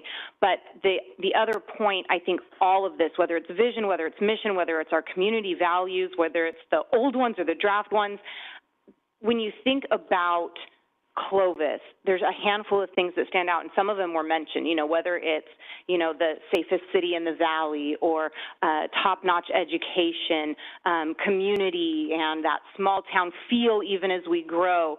I think the key to all of that is that we have had that local control, because we've been able to set those standards. We've been able to deliver on those promises and those services. And so somehow I think that concept has to be part of whatever the final version of these things is, whether it's in the mission or community value or somehow woven into all of it, because that, I believe, with every fiber of my being, is our biggest challenge in the next 10, 20, 30 years, is to figure out how we are going to make sure that local control remains almost a paramount value in Clovis, because without that, the rest of it is not ours. Yep. Thanks, Diane. All right. Somebody take that from her. No, I'm just kidding. All right. Thank you, everybody, for the conversation. So what we're going to do from here is we'll edit this a bit, take all your comments. We do have another community stakeholder meeting. And then, Chad, I think we need to figure out ways to engage more of the public.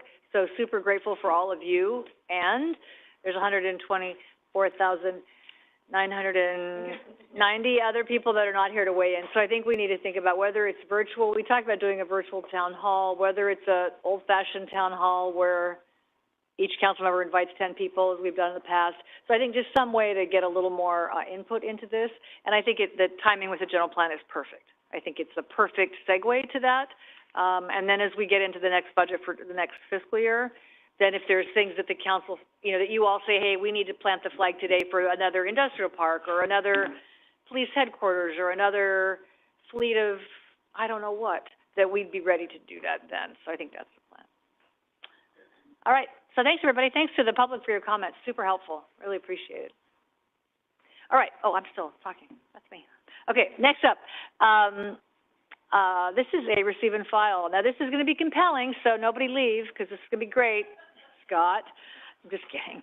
This is an annual update on California open governance laws, the Brown Act, Public Records Act, and ethics. This was continued from the September 5th meeting.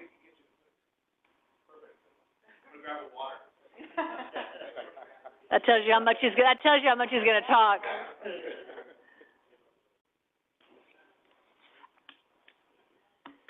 That's not a good sign.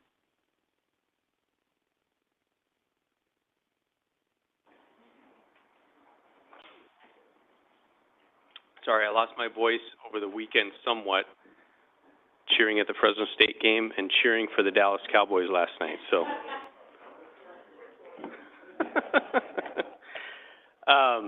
So yes, typical annual update that I provide or that has been provided by someone in my office for years. This is not designed to be the 2-hour full AB 1234 ethics, Brown Act, Public Records Act presentation that's required every 2 years. So, but it's good to remind the council and even staff of the requirements that we're required to do. Several comments tonight from members of the public. I think the timing is good. Even if we would have had it last week, I can even address some of the comments that were made tonight, and just as a reminder to council, best practices in some respects, and then some changes in the law in each of these 3 areas that we're going to cover. So Brown Act, Public Records Act, and ethics are the 3 topics primarily tonight. So let's get into it. So the Brown Act, everyone knows it's the Sunshine Law or the open meeting law in California. So all local agencies are required to comply with the Brown Act. So not just city councils, but the Board of Supervisors, school boards, special districts, could be the local water agency, FID, Fresno Metropolitan Flood Control District. All those meetings are required to comply with the Brown Act. So what's required? Applies to all local government agencies. The primary requirements are the meetings are open and available to members of the public to attend, and that the actions, discussions, deliberations take place in open for everyone to see. I think someone made a comment earlier tonight that government can be messy. Absolutely, it can be messy sometimes, or however you want to say it. But that's how decisions can be made. There's not backroom negotiations going on. It's taking place out here in the open as the legislative body members, you know, hear comment and decide on what to do. So there's agenda requirements and packets available to the public, notwithstanding the maybe snafu tonight.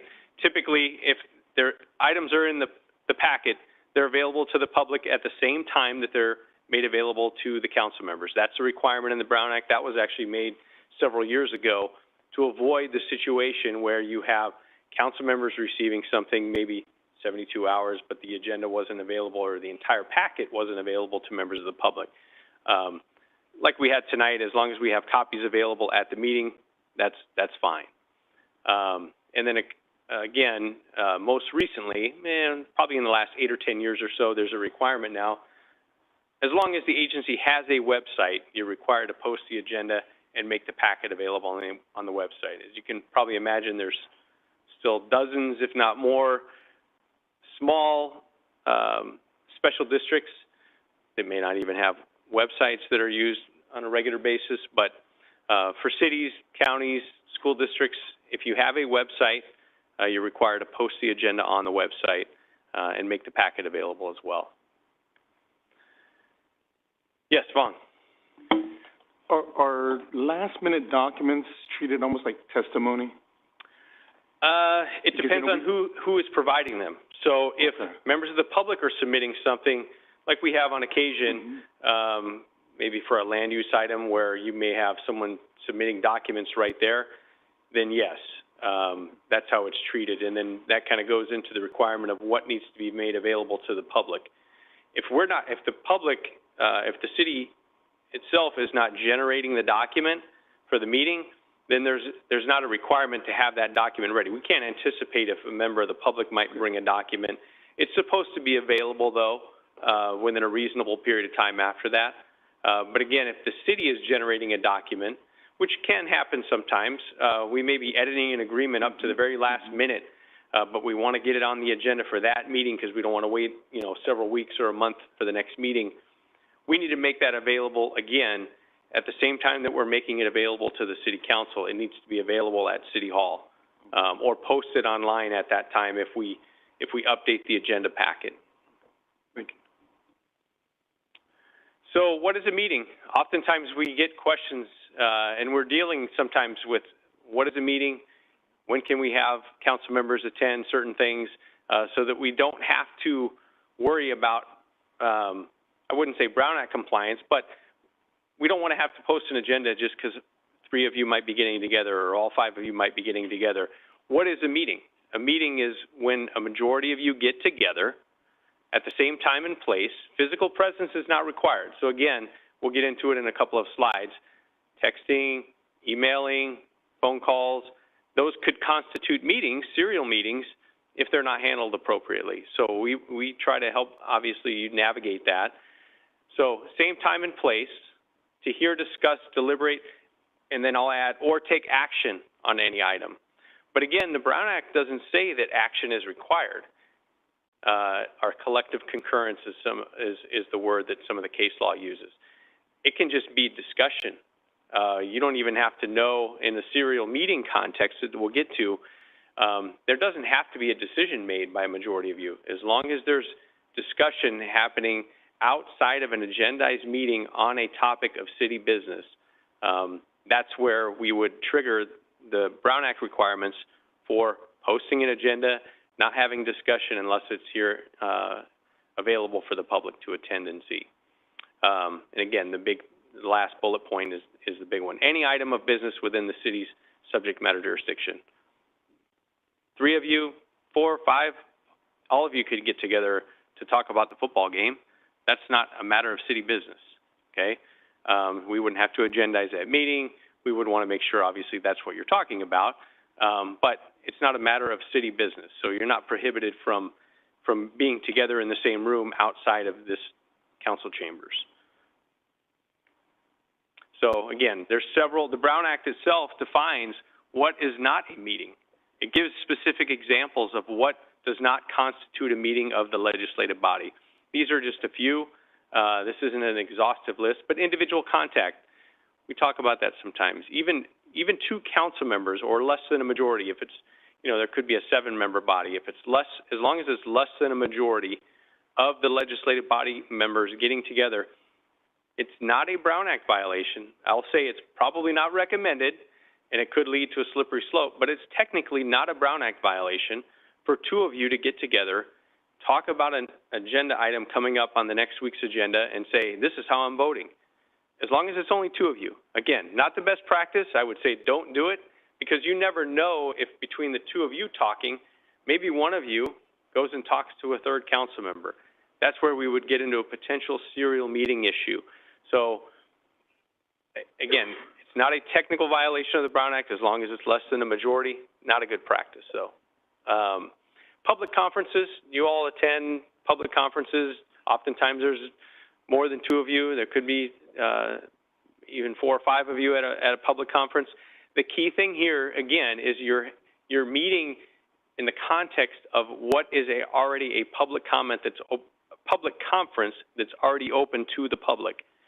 And as long as you're not sitting and talking about a specific item of city business or something within the city's jurisdiction, you're talking about whatever the topic for that public conference is, you're okay. It's not a meeting. We wouldn't have to agendize it and say, oh, are 3 council members going to the League of California Cities conference? They might be talking about general city issues, not specific to Clovis, but general city issues. We don't need to agendize that as a Clovis City Council meeting if 3 of you or more are going to be attending that. Same with community meetings, publicized community meetings, even if it's a community meeting of something in Clovis. I guess I could give, we had a recent community meeting on the, I'm looking at Andy, that was an interesting one. Yeah, I mean, difficult conversation, but it was a community meeting. As long as 3 of you, 4 of you, 5 of you are not sitting together talking about something besides what the purpose of that community meeting is, it's okay. We wouldn't want you talking again, you're there at a community meeting and talking about the general plan update coming on the next city council meeting. That would be prohibited. That would be considered a Brown Act meeting that we would need to agendize. Other local agency meetings, school board meeting, Board of Supervisors meeting, again, you can attend, more than a majority of you can attend those meetings. Again, as long as you're not sitting and talking about a specific matter of the city of Clovis concern. Even if there's a city of Clovis item on, let's say, the board agendas, oftentimes the county board is considering something that the city has done. Most recently, we did a development fee update. The Board of Supervisors had to approve the city of Clovis's approved development fees in the sphere of influence. So outside the Clovis city limits, but in the Clovis sphere of influence, the board has to adopt that. 3 of you, 4 of you, 5 of you could all go to that meeting and speak on that matter in front of the board. Social gatherings, obviously, as you know, again, the big thing, you can't sit together and talk about something of city concern. And that's where I think perception can kind of play into it. Again, it's not a Brown Act violation if all 5 of you are sitting together, as long as you're not talking about city business. Oftentimes, I think the public might see you out, and if there's 3 or 4 or 5 of you sitting together, there might be a perception that you're talking about it. But as long as you're not, it's not a Brown Act violation. But just be aware of the public perception, I think, is what I'll remind you of. And then the last item, which comes up every once in a while, when we're confirming availability for a meeting, it's okay to say, for us to communicate with you, John or the city clerk or myself or whoever, to confirm availability for a meeting if we're trying to set maybe a special meeting for something, confirming availability. Oh, Vong's not available, but the mayor is, Drew's not available, and communicating that to other council members so you know about availability for a meeting, that's fine. That's not a specific matter within the subject jurisdiction of the city, just confirming the availability of the meeting. We're not going to be talking to you about, okay, Vong's already indicated he's going to be voting this way on this matter, or Drew doesn't want to vote that way. We're certainly not going to be communicating that to you, just the availability for meeting. Confirming your availability for a meeting is not a Brown Act violation. Any questions on that? Yes, Scott, I had a question. Let's say there's a rally meeting next Monday, but that rally, some group puts it up that we're opposed to this, and it's going to be a decision, and 3 of us show up in support of it. Is that a Brown Act violation? But we say nothing, we don't discuss, but we just stand. In other words, it shows our vote, right, because we're standing with. So my first question is that. The second question is, are press conferences individually a violation at all of a meeting in which now I lay my card out and they all see it, right? So they know where I'm voting, where I'm standing. I know we don't do it, but I've seen that. It is not. I would say, based on your hypotheticals, I would say there's not a Brown Act violation in either instance. Again, if you're at the rally, let's say 3 of you are at the rally, I guess it could be assumed that you're there in support of the rally as opposed to just viewing it and seeing what is going to be said at the rally so that you can counteract it at a meeting, perhaps. But as long as the 3 of you aren't there together in the rally saying, hey, this is going to come to the council meeting in 2 weeks, this is how I'm going to vote on this. So again, you cannot have individual or a collective discussion at that rally. It's a public rally. People can see you there, so just be cognizant of if you're congregating with the majority of you at that rally. But just your attendance at a rally, although there's no case law that would say just your attendance at a rally, there's no case law that says this, that just your mere attendance at a rally without speaking with other members of that legislative body shows your position on a particular thing. And that goes into even First Amendment issues with, freedom to associate and things like that. You're not prohibited as a council member from still going to certain events and attending rallies or doing certain things. It's your discussion with those other legislative body members that can be constrained by the Brown Act.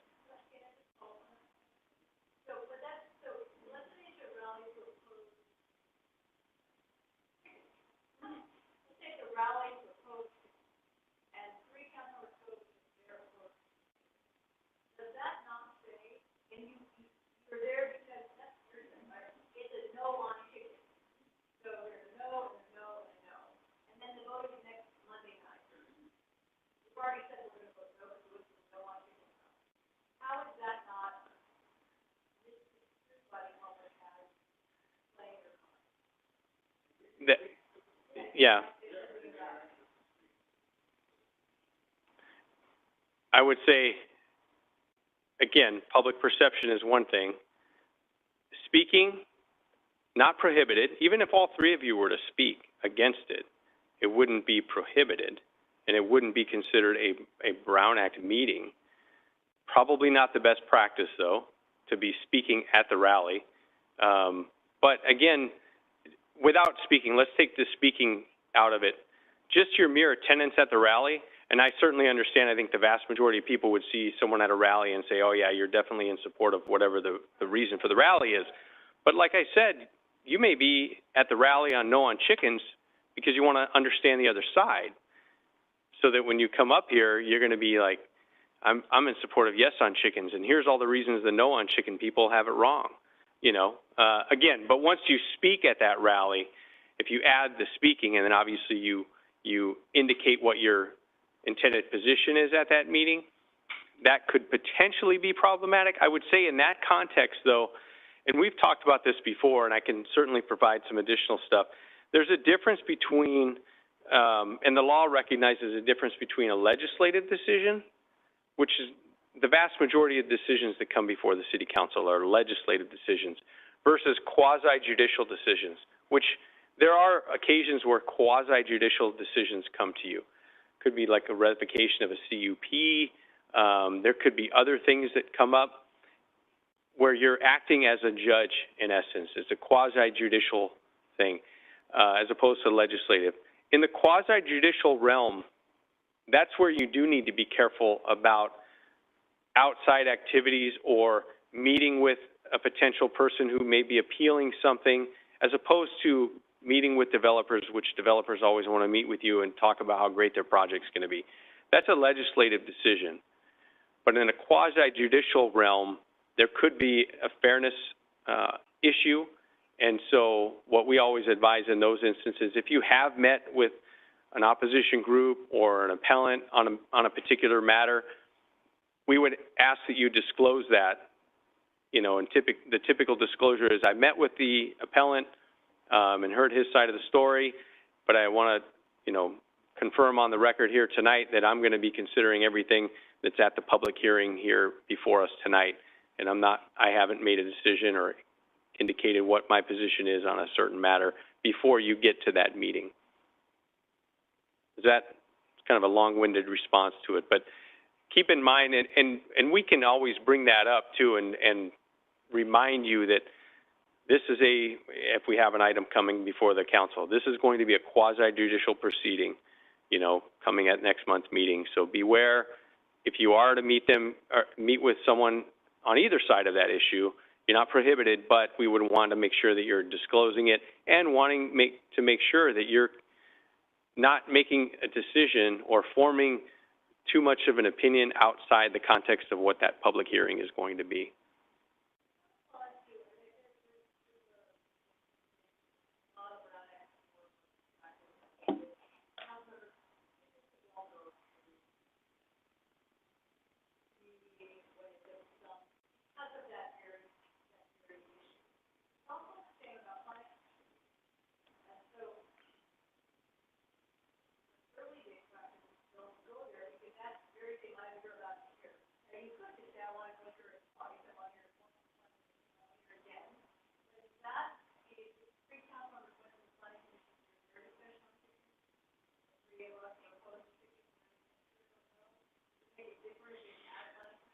I don't believe so. In fact, I think that would be, community meetings, it's not other local agency meetings, but again, the Planning Commission is an agendized Brown Act meeting itself. So it's not a secret if three of you go to the Planning Commission meeting and speak on it. That wouldn't be a Brown Act violation for the City Council itself, because you're at a public meeting. It's not behind the scenes discussion outside of an agendized meeting. You're speaking on it in the context of whatever that agenda is for that body, that inferior body, I would say, the Planning Commission, or even if you recall, I guess it was last year when we had the CAC, the Citizens Advisory Committee, if you recall.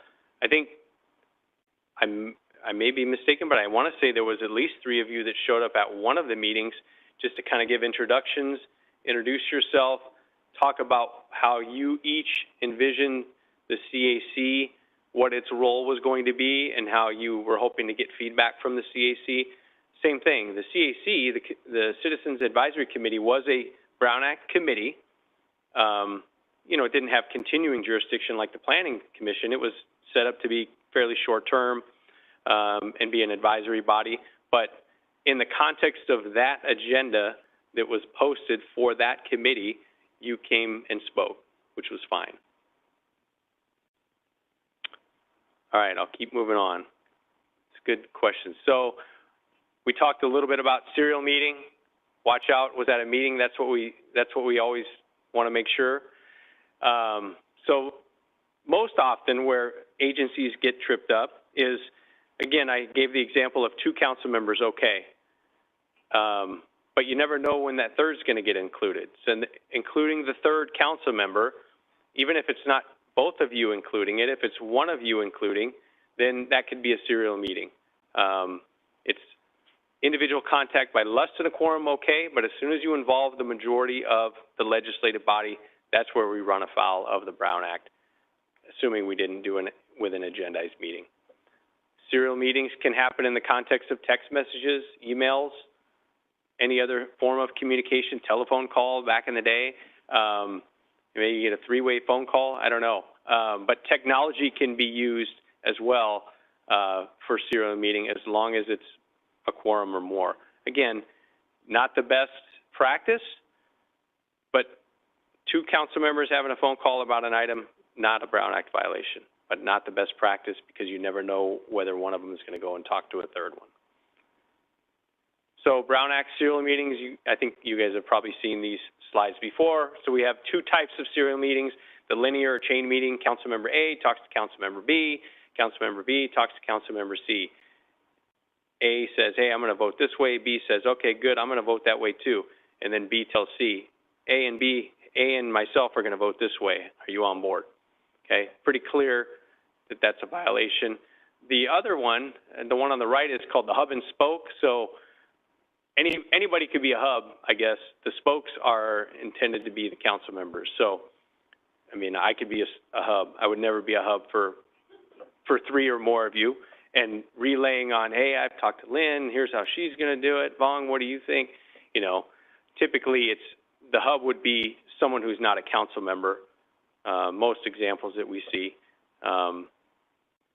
we don't do it here in Clovis, so I wouldn't even throw John as an example, but oftentimes the city manager can act as a hub in some other agencies, or the CAO, or, the superintendent, whatever it might be, oftentimes. So that's what we have to be careful of. Even if we're having a conversation with one council member, we may know how that council member is probably leaning. And if we talk to a second council member or a third council member, we're going to be careful not to communicate that I've already talked with so-and-so, and this is how I know they're leaning. We may have an idea going into a meeting, but you never know until you get up here. And you guys certainly don't know until you get up here. That's the most important thing. So the bottom line on communications, the majority of the members cannot discuss matters of city business outside of a meeting with an agenda and the public available. That's the bottom line. So social media. This was a change from a couple years ago. The social media me see if I get to it. AB 992, I had forgotten the number. 2020 became effective in 2021. It restricts council members' use of social media in the context of interaction with yourselves, among yourselves. It doesn't restrict any social media use when you're engaging with members of the public. It doesn't restrict you from asking questions of the public or posting information about what the city may or may not be doing, events coming up, providing information to the public, soliciting feedback from the public on a certain item. It doesn't prohibit you in that context at all from social media use. What it does is on the right side. It prohibits, and again, number one's really the same rule just in the context of social media. It prohibits a majority of the legislative body from using a social media platform among themselves to discuss agency business. So it's similar to emails or old snail mail letters. You couldn't do that. You couldn't meet at the coffee shop. The three of you meet at the coffee shop and discuss agency business. You can't do it on social media either, which makes sense, item number one. I think the biggest change that AB 992 made was item 2, and then the third bullet point. It prohibits any member of the legislative body from responding directly to another member's post or comment or social media interaction. So that's kind of the major change of AB 992. Again, easy to think of the majority. The majority of you can't get together, whether it's in a coffee shop, whether it's by email, whether it's by social media. Easy. But 2 is the big thing. And it's I think there's no case law yet because it's such a new law. But we'll get into an example real quick. But I would caution you, and I know we've said this before when we did the presentation, I think last year or the year before, interaction between 2 council members. So let's say one council member makes a post on a social media site. Another council member liking or interacting with the council member on that specific comment or post can be problematic. That's where I think AB 992 prohibits that individual interaction of even 2 council members, not even a majority, just 2 council members interacting with each other, liking a comment, retweeting something that another council member posted, emojis, like emojis, thumbs up, whatever it might be.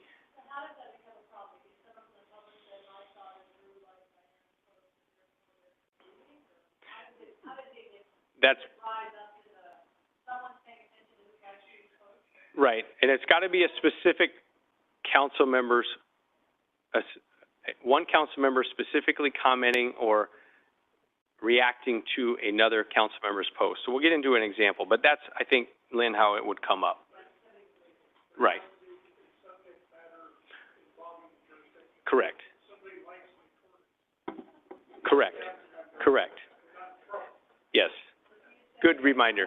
Yeah, that's regarding a matter within the subject matter jurisdiction. Again, hey, great Fresno State football game Saturday. Drew, were you there? Yes. Oh, okay, I was there. Oh, yeah, I was there too. You know, has nothing to do with something within the city's subject matter jurisdiction. So, yeah, that's always the underlying thing is there a discussion or communication regarding something, a city business matter in essence. So let's get to, so here's, as I said, the law's untested. Let's give an example. So Councilmember A comments on a post on the city's Facebook page. So the city-maintained Facebook page. Councilmember A comments on it. Councilmember B likes the same post on the city's Facebook page. Okay? Violation? Probably not. Because they both, Councilmember A commented on the city's post, and Councilmember B liked the same city post. Councilmember B did not like Councilmember A's comment, or did not interact with Councilmember A on his or her comment. So that's kind of how it gets, I think it's how it gets parsed at this point. Again, violation probably not. The intent of Councilmember B was to like the post, the city's post, not Councilmember A's comment. Okay? But gray area, it's not tested. It's still not tested. If Councilmember B was to like the comment of Councilmember A, however, that would likely be a violation. So that's where, do you understand the difference? Again, it's the interaction between Councilmember A made a comment, Councilmember B liked it, as opposed to maybe they both liked the same post on the city's thing, social media account, not a problem. Okay? You can read them, absolutely. Repost. Retweeting or reposting, I think that's gonna be a gray area, and that's gonna be potential. Correct. That would be safer, yes. Yep. But yeah, I thought, Vong, I thought you said the word reading. So reading, absolutely. That's the whole point, is you guys are all available to see the same thing and see what each council member is posting. So is the public. It's on a public site. So that's the issue. But it's the interaction or the reaction to another council member's comment that can be problematic. All right. Good question. So best practice, again, give careful thought when engaging in social media interactions and knowing if other council members have made a comment or something else that you don't want to get involved in. All right, it's closed session. You guys are all familiar with closed session. The public is as well. We don't have a closed session item on tonight's agenda, but oftentimes we do. We identify it. There's only, again, the Brown Act starts with the presumption that everything's got to be done in open. There's only very limited exceptions for closed session, and you have to fall within one of those exceptions.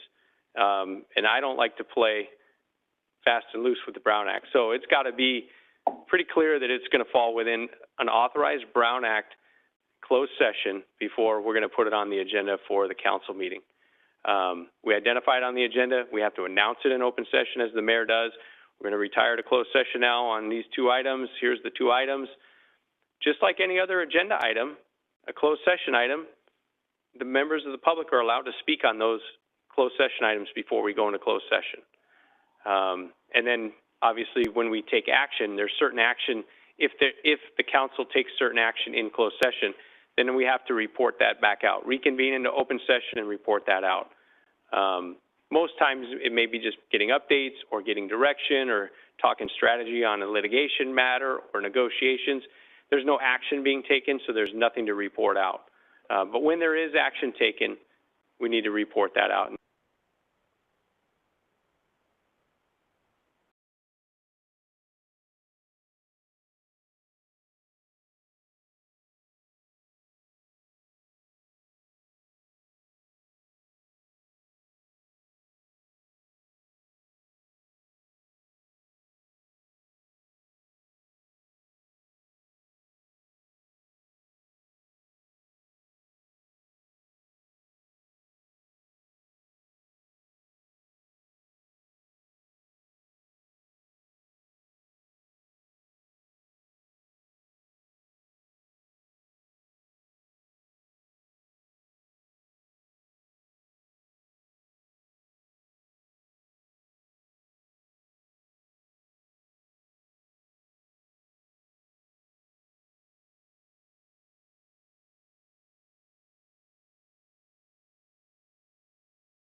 that you're gonna be, so you could have a member of the public coming up 20 times in a meeting. That would be totally appropriate. You know, if they want to come up and speak on every single agenda item, they have that right, okay? Reasonable time limitations are allowed. And I'll say, I think this is a good point, because there was some comment tonight. Reasonable time limits. I think the comment was, we don't have a clock. We haven't had a clock. We have a clock up there, but it's not down to the second. I think the mayor does the best job of looking at the clock, and maybe 3 minutes later.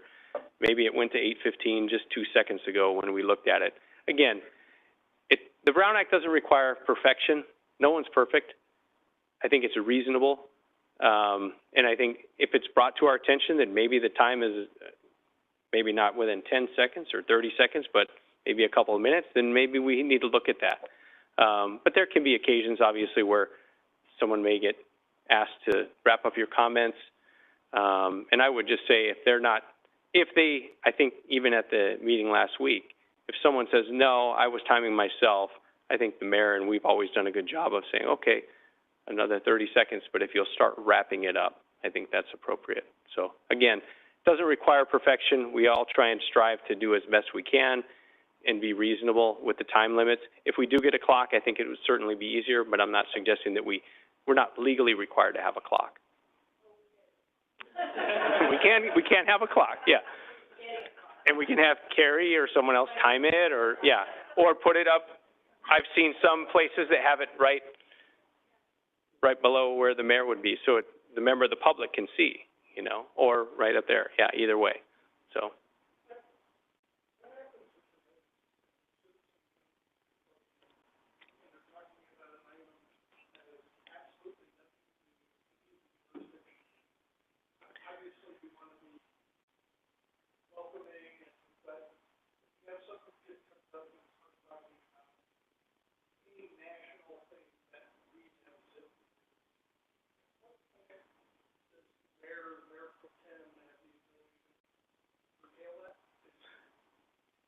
I think probably the best practice, and I think we've done it over the last couple of years, at least that I've observed, and you see with other agencies, is you maybe try and direct that person to, you know, we are the city council. We don't have really any control over that matter. You're free to talk for your 3 minutes or whatever, but just know that we're not going to be able to do anything.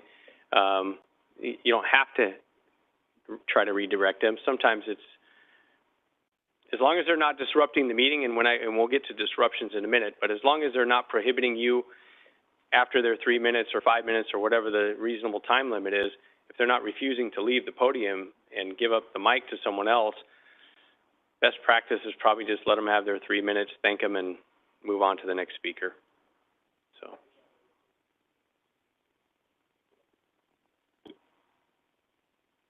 Just a quick follow-up on that. So to Brent and Eric, one of you cited the Brown Act violation okay.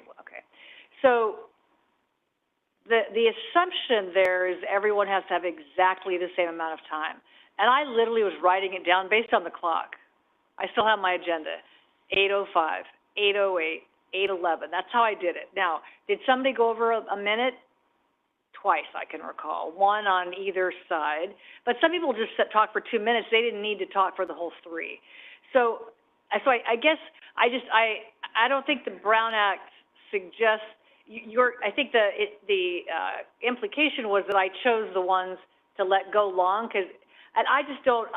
I did the best I could, and it's not about me, but I just think I guess I would ask you to be careful about that. I would strongly disagree with that, but I did the best I could with a clock. Now, we will get a clock. There is no question about that. But I think that's in my mind, that's an unfair accusation. If you want to demonstrate that, that's fine, but that was not my intent, and I did the best I could. And it's not perfect. So I guess I just want to say I did the best I could. If you talk for 2.5 minutes, fine. If you talk for 3:05, fine. But with the clock, that felt a little personal. So we're not doing that right now. But I just want to say the Brown Act doesn't say it has to be perfect, and it wasn't perfect. And I'll admit that it wasn't perfect, but it was not intentional. So that's a narrative that I would appreciate not kind of sticking with that narrative. You can stick with whatever narrative you want, but that was not my intent.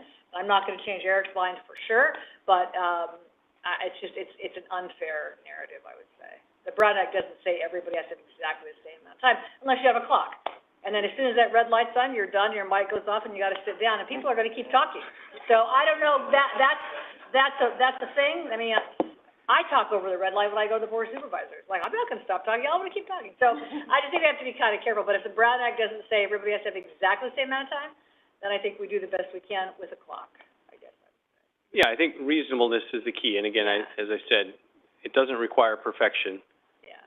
But we do, I mean, if we were to see a pattern of things, which certainly I didn't see anything at the meeting last week, otherwise I would have spoken up.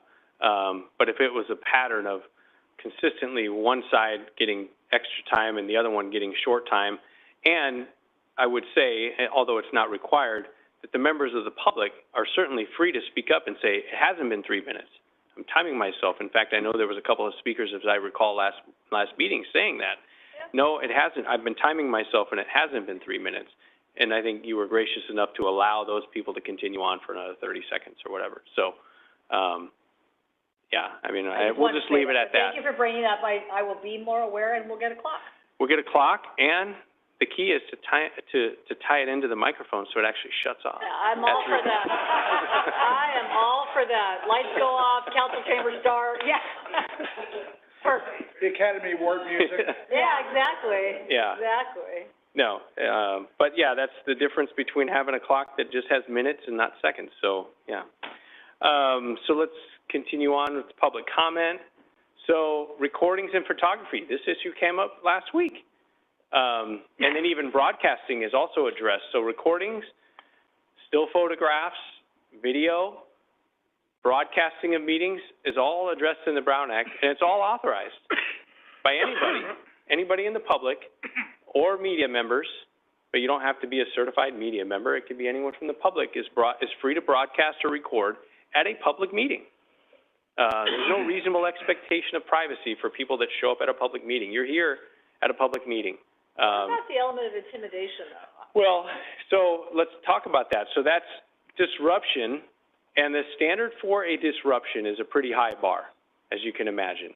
And so I will say, there was nothing at the meeting. I would have spoken up if there was disruption. And disruption, what the case law says, is disruption that prohibits the body or prevents the body from actually continuing on with the meeting. There was nothing there that happened last week, and certainly nothing I've ever seen in Clovis, that prohibited the next speaker from speaking or that delayed you from considering the next agenda item because people refused to move on from that item. Once the action was done, we moved on to the next item. So that's the standard, is the disruption actually disrupting you, the legislative body. It's your meeting. It's a public meeting, but it's not the public's meeting. It's the city council's meeting. The public is invited to attend. If they're acting in a manner in which prohibits the city council from continuing on with the business on that agenda, then that's a disruption. And then there's procedures that we can do. Obviously, we would want to give a couple of warnings to people. Oftentimes what you see is someone standing at the mic refusing to yield the mic to the next speaker. And so you would give a couple warnings. Hopefully the person leaves, sits down, whatever. Signs are not prohibited either, as long as they're not disrupting the meeting. The clapping at the meeting, I think it's always a good admonition to ask people not to clap after each public comment on either side of an issue. It's just going to prolong, 15 seconds between each speaker while people clap, and then the clapping dissipates, and then you move on. It would add more time to the meeting. What about last time? The snapping or whatever was going, I understand the intent of what it was, but I don't think it was disrupting the meeting or prohibiting the next speaker from getting up. It wasn't loud enough to prohibit the next speaker. Probably not a good practice, and maybe we could give an admonition the next time as well. Any remarks? I mean, the stray remarks sometimes from, or the sigh from the crowd, I mean, that's not disrupting you. We all understand that there's going to be people on both sides of an issue that are going to be dissatisfied with whatever the council decides. last time the signs and people parading around, what about that? You can have a sign, like to your point, I can't see the signs over there, so I don't know what the sign said, but again, I can't see them from there. But the people walking unveiled the big signs and came up in front of the council chambers. Can you walk around with a sign, or do you need to stay in your seat? That to me is a disruption. Ideally, I mean, they were getting into I'll call it the well here. As long as they weren't coming up to the council. They came up here, they were right in front of the table. Well, they were like right here. And you told them to sit down. Yeah. I mean, it's always good to maybe say, please don't come up in the well. You want to engage with the speaker here, so if someone's walking even in front of you, that prohibits that. Or certainly we wouldn't want someone, let's say a speaker talking here and someone on the other side holding the sign up in front of them so you can't even see them, or holding the sign up in front of the camera so the camera can't see the speakers. So we would want to ask them not to do that. But if they're standing in the back or standing in the aisles or sitting at their seat and holding up a sign, it's not disruptive under the case law that has defined what disruption is. It's not prohibited. It's, in essence, silent protest. They're standing there or sitting there holding a sign up. I understand how some members of the public may feel intimidated by that, but again, it's protected First Amendment expression. So. Well, I think the signs are one thing. I mean, we've had days where everybody had a purple T-shirt. I mean, we've had many ways that people visibly say, they don't have to say anything. We know what their position is. But I would say the sign thing and parading around is the first time in 22 years I've ever seen anyone do that. And that was one side, not the other. And that to me is super out of line. And Drew was the one who said to the gentleman, sir, I think you said, I'm not sure what you said, but back off. Back off. I think again, I think the point that you all made, Brent, maybe more than Eric, but I think it's just about consistency is fair. But part of why I think I'm not very good at this is we've never had any of this in Clovis ever. So I don't know what this is, but it's a new era, and I think it's just hard. And so these laws and acts and your role in saying no is super important, more than ever, I would say. I've been to crazier meetings than Clovis, believe me. And I know Drew has too. Oh, yeah. We were at some of the same meetings before, so. I'm the master here. Okay. So recording, I'm photography, where you go. and broadcasting is allowed. Again, as long as it's not disrupting the meeting, that's allowed. Speaker information, I know, and just about probably every agency that you go to, oftentimes the chair will ask for a name. Under the Brown Act, the person is allowed to speak, though, and not have to provide the name. I know we ask for the name. Typically, they give it. It's really just to be able to have an engagement and acknowledge that person by name, which is certainly appropriate. But and it would never happen here, and it hasn't, if someone on the rare occasion would say, I'm not comfortable giving my name or my address, but I want to speak. Absolutely, they have a right to still speak. They don't have to give their name. Or their address. Absolutely. So the Brown Act does say providing information, speaker information, name, address, anything like that is not a condition to attend a meeting and speak at a meeting. I was jotting some notes down earlier on this slide. The council knows, I think, as you've heard even tonight and at previous meetings, the council cannot, and the Brown Act prohibits the council from prohibiting public criticism of the city's policies, procedures, programs, and services, or acts or omissions of the city council. So you can't shut a speaker down just because they're criticizing the city council on a certain matter. And you guys haven't, so you've always done a good job of taking the bullet, like Vong said earlier. You guys are there.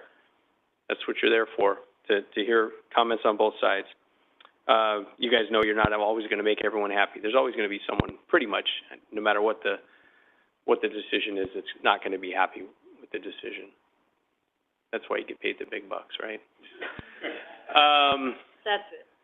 So response to public comments. So let's talk about this. So no action. So this is now not an agenda item. We're talking about responding to public comments. Let's say these are the non-agenda item public comments. So the beginning of the meeting public comments. or council comments at the end of the meeting. Let's talk about that as well. Not a specific agenda item. So there's only two exceptions in the Brown Act where we can discuss something that's not on the posted agenda. Let's say an emergency comes up after the agenda's been posted. Again, the Brown Act requires us to post the agenda 72 hours before the meeting. Sometimes things can come up within that 72-hour period, and we're like, we got to act on that. We got to have the council. We got to get a decision. We can't even wait for the next day to do a special meeting. We could do it on that instance. I can't recall doing an emergency here. Even when we had COVID, I don't know that we did an emergency meeting. We did one, the first Saturday. Well, the emergency meeting, yeah, but I'm sorry, where we added an emergency item. We've done that a few times. I can't remember on what, but a few times we've It would be very rare, because even, again, for regular meetings, 72 hours posting the agenda. Yeah, pretty long lead time. Special meeting, only 24 hours. So unless it's really an emergency that can't wait for even 24 hours, I mean, if something comes up at 4 o'clock in the afternoon on a Monday and we're like, we got the council, we need to get them together by 6 tomorrow night, I mean, that's pretty quick. But emergencies can be done, if needed, shorter than that. And then we've had on occasion, some of you may recall, what's called a subsequent need item. That's really even not, it doesn't fit the definition of an emergency, but it's something that came to the attention of staff or the legislative body after the agenda was posted. And it's been determined that we need to take action. We need to take action, and we need to have the council take action at that meeting. And so it's a two-step process, as you guys know. First, it takes a requirement of at least 2/3 of the city council to decide that there is a need to hear that item. So we add it to the agenda, and then we add it to the agenda and then discuss it and take action later. So unless 2/3 of you, which would be 4, would require 4, not just 3. 3 is only 60%. So it requires a 4/5 vote of this council to add an item as a subsequent need item, which I think we've done on the occasion. And it's typically a scheduling matter. We don't want to have to call you guys in for a special meeting the very next day if we can just get it on the agenda, that item. But it's going to be a pretty rare thing because we do a good job of trying to anticipate things that are needing council action when we get, and we do meet weekly, so that's a benefit. At what point would we get, I'm on the airboard, and occasionally they'll say, hey, we need to get some support on ABC 1, 2, 3. And I come to but I would normally do that at council comments. At what point would I do that so we could agendize it? Maybe I'm a little confused. Yeah, John may want to speak to this, but council comments is an appropriate time to bring up a future agenda item. The best practice, I think, is it's not an agenda item, so we certainly don't want to have a lengthy discussion under council comments. You know, everyone talking for 30 seconds or a minute or whatever to try and figure out a consensus and decide whether you want to add it as a future agenda item is appropriate. That's the better course of action, I think, during council comments. Again, it's not an item on an agenda. So the public, if they're looking at the agenda before the meeting and seeing, oh, this is what Clovis is going to be discussing tonight, not anything of interest to me. I'm going to watch the football game instead. And then lo and behold, they see the news, you know, maybe 2 days later, they're doing this? What? That wasn't on the agenda.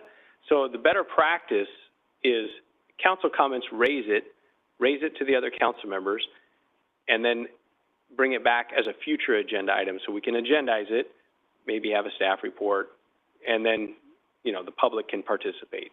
But you're saying if you need the letter right away because it's some, you know, urgent, the legislature's going to act on Tuesday and this is our only meeting before that. I mean, is that kind of what you were also asking?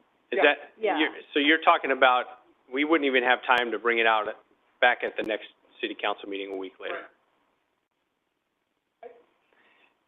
Obviously, that's a situation where we can each individually write a letter, and assuming we're going to be discussing that in the next month, which we've done before. But it happens rarely. Yeah. Where we'll get a legislative alert from League of Cities, and they'll say, this item has changed. We need to be forceful and we're not meeting for 3 weeks. And we just find out about it. I guess there's urgent and then there's emergency. I don't know that that would be an emergency, though. Enough for us to do what you... Probably not an emergency, and in that situation, I mean, you're one of, 480 cities in the state of California? Is it that urgent that you take action, the Clovis City Council take action, as opposed to the other 480 cities that may or may not be taking action? I mean, that's where you get, is there a need to take action? So yes, Yeah. the best city has to weigh in. Yeah, I guess, well, if you don't weigh in, then they're not going to approve it, right? But, I mean, those are the issues that can come up. I would, if there's time, I would always suggest bringing it up during council comments, getting a consensus to add it as a future agenda item. I think that's the best practice. But I know that there's been other, again, we don't have council protocols. We don't have a series of protocols that the city of Clovis has tried to abide by, at least at the council level. Sometimes some cities address that in those protocols, how items get added to the agenda. Can it be brought up during council comments? Is it just the mayor who approves what goes on the agenda? I mean, some cities do that. We haven't had strict, hard and fast rules in Clovis. So, I mean, that'll be something that you guys can discuss if you want to. Well, with regards to last week's item, I think what was, for me, confusing is exactly this. Because we were sort of under an impression we violated the Brown Act, and I agree with that, okay? But past practice has been, we have always brought stuff up in council comments and a letter is written.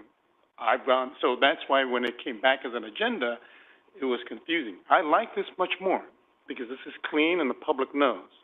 And so I can't just bring something in a couple minutes in council comment and go, hey, I'd love you to support this. We get 3, and it becomes an action of the council. And so I think that threw me for a loop just because of the past practice. And I appreciate that it's cleared here so that way we know that during council comments, whether it's a letter, if it's too late, I think we're just going to go, hey, please, if you guys can all write your own individual letters because I can't agendize this in time. I think that's the better practice, and then to put it on the agenda is the way to go. So I just wanted to clarify that for the public. I agree with Vaughn, because using this, to your point, how did it get so confusing? That's how it got so confusing. So that's, to clarify our real-life case study, the action of the 3 was really a violation of this. It was out loud Brown Act in some ways. Hold on. I will not concede that there was a Brown Act. I will. There was no action. There was an action when 3 people did something in a public that wasn't agendized. The direction, as Vong said even, and I don't want to be argumentative, but as Vong said, that's been the practice. That's been the past practice in Clovis, I think. But what hadn't been, and I don't want to get too far into it, but what hadn't been the past practice in Clovis is individual council members signing a letter from the council, not signed by the mayor, even though 3 members or more, whatever, had said, let's sign it. So the direction became unclear, I think. Then there was discussion about, you're going to sign this, you're going to sign this, you're not going to sign this. What I would never want, and what I would never allow the council to do, is to have 3 members looking at a letter, wordsmithing it in John's office and sending it out. If John's going to write the letter and send it out with no input from any of the 5 of you, have at it. Okay? Not a Brown Act violation. But I don't want 3 members wordsmithing a letter and then signing it, you know what, I don't like that word, I want that word, I want that. That's where we would be running into a problem. So that's why we said, no, we can't have 3 council members potentially reviewing and signing a letter behind closed doors and sending it out. We got to bring this back and have it at a public meeting as an agenda item and avoid any issues altogether. So, all right. So council, again, we can respond briefly to comments. You guys often do. That's fine. You can ask questions. Are you talking during public comment? Or during non-agenda items, yeah. So public comment. Even during public comment on an agenda item, you can ask questions of the speaker coming up. You can refer to staff, which you often do during non-agenda item public comments. You can add the item to a future agenda. And the Brown Act actually uses in quotes, rules or procedures of the council, including taking action to direct staff to add an item on the future agenda. And that's kind of where we fell on that item, is the only action technically authorized under council comments is the action to direct staff to bring an item back on a future agenda. That's where we landed on that item. That's why we brought it back as a future agenda item. We thought that was better than, again, letting John send a letter. And potentially, it wasn't just directing John to send a letter, because I think to Vong's point, I know that's happened in the past. You could argue whether it was controversial or non-controversial item. Doesn't really matter. The practice had been done before, I think, but when the direction may not be crystal clear, that's when, and we should speak up even at that meeting. Before we left that meeting, we should have made sure the direction was clear. But that's why we thought it best to bring that item back at a future agenda, as a future item on the next agenda. And I think Drew was out of on vacation for the next one, so it got held over for a whole month. So that's why it was into so long into September. So during council comments, then we won't, under these principles, we wouldn't direct the city manager to do really anything besides the agenda. We couldn't say send a letter. We couldn't say I'd like to have an agenda item on code enforcement. Are you all okay with that? We're not going to do any of that. Yeah. So again, look at the quotes. So the quote, the Brown Act, that's specifically in the Brown Act, subject to the rules or procedures of the council, including taking action. You guys don't have rules and procedures, and I'm not suggesting you need them, but what I'm suggesting is if you did have rules and procedures, you could define that in there. However you We will only give, direction from a majority during council comments to do this. Only these things are authorized to be direction to staff during council comments. Anything else, future agenda item. So, but even without council rules or protocols, that's going to be the default. We're going to bring it back as an agenda item. That's what I think the better practice is without rules or protocols in place already. We're going to bring it back to ask if it should be an agenda item. Well, no, the direction can be, again, the last sentence, including taking action to direct staff to add an item on a future agenda. And what I would suggest is we need at least 3 of you during council comments. One council member can raise it, as long as 3 of you say, yeah, I'm interested in that agenda item on the next agenda. Okay. That's fine. We have the direction to bring the item back as a future agenda item. And then we would have the discussion at that future meeting. And just to clarify, so during council comments, and Scott, let me know, is going to be that you could direct me to bring something back, but as far as council directing me to draft a letter, is what we realized the mistake we made, and not stopping you from doing that. Unless a majority of the council directed him to draft a letter to bring back to an agendized item so that we could discuss it. Correct. Okay. Correct. Yeah, it would ultimately come back for approval, I guess. Yeah, exactly. And that's part of the problem with the direction on drafting a letter is we don't necessarily know what 3 of you or all 5 of you might want to say in the letter. And so we can draft a letter and have it a proposed letter on, a council agenda as an agenda item, but you guys are ultimately going to have to review and approve it, and we can't have you doing that behind closed doors. We've got to have you doing that here. So, and then the last thing, not an open dialogue, and you guys do a good job of kind of policing yourselves. We don't want to have a long-winded discussion about a non-agenda item, whether it's during public comments at the beginning of the meeting or whether it's something raised during council comments at the end of the meeting. We don't want to have, like, every council member going on for 10 minutes on something that's not on the agenda and getting to the point where we may be developing opinions or, I guess, what could potentially be action on something, but raising something for a minute or two as a council comment and having a discussion about, is it something that's important enough to bring back at a future meeting? I want to get consensus from my colleagues, see if there's an item to bring back at another meeting. That's absolutely fine. All right.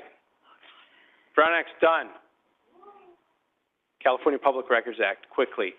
Change, because the legislature wanted to, make it more confusing, so the Public Records Act since 1968 was in one area of the government code. This year, it's no longer in that area of the government code. They completely moved it to another area. Brand new sections, so even Carrie and myself are, okay, what is the code section again? It used to be this one.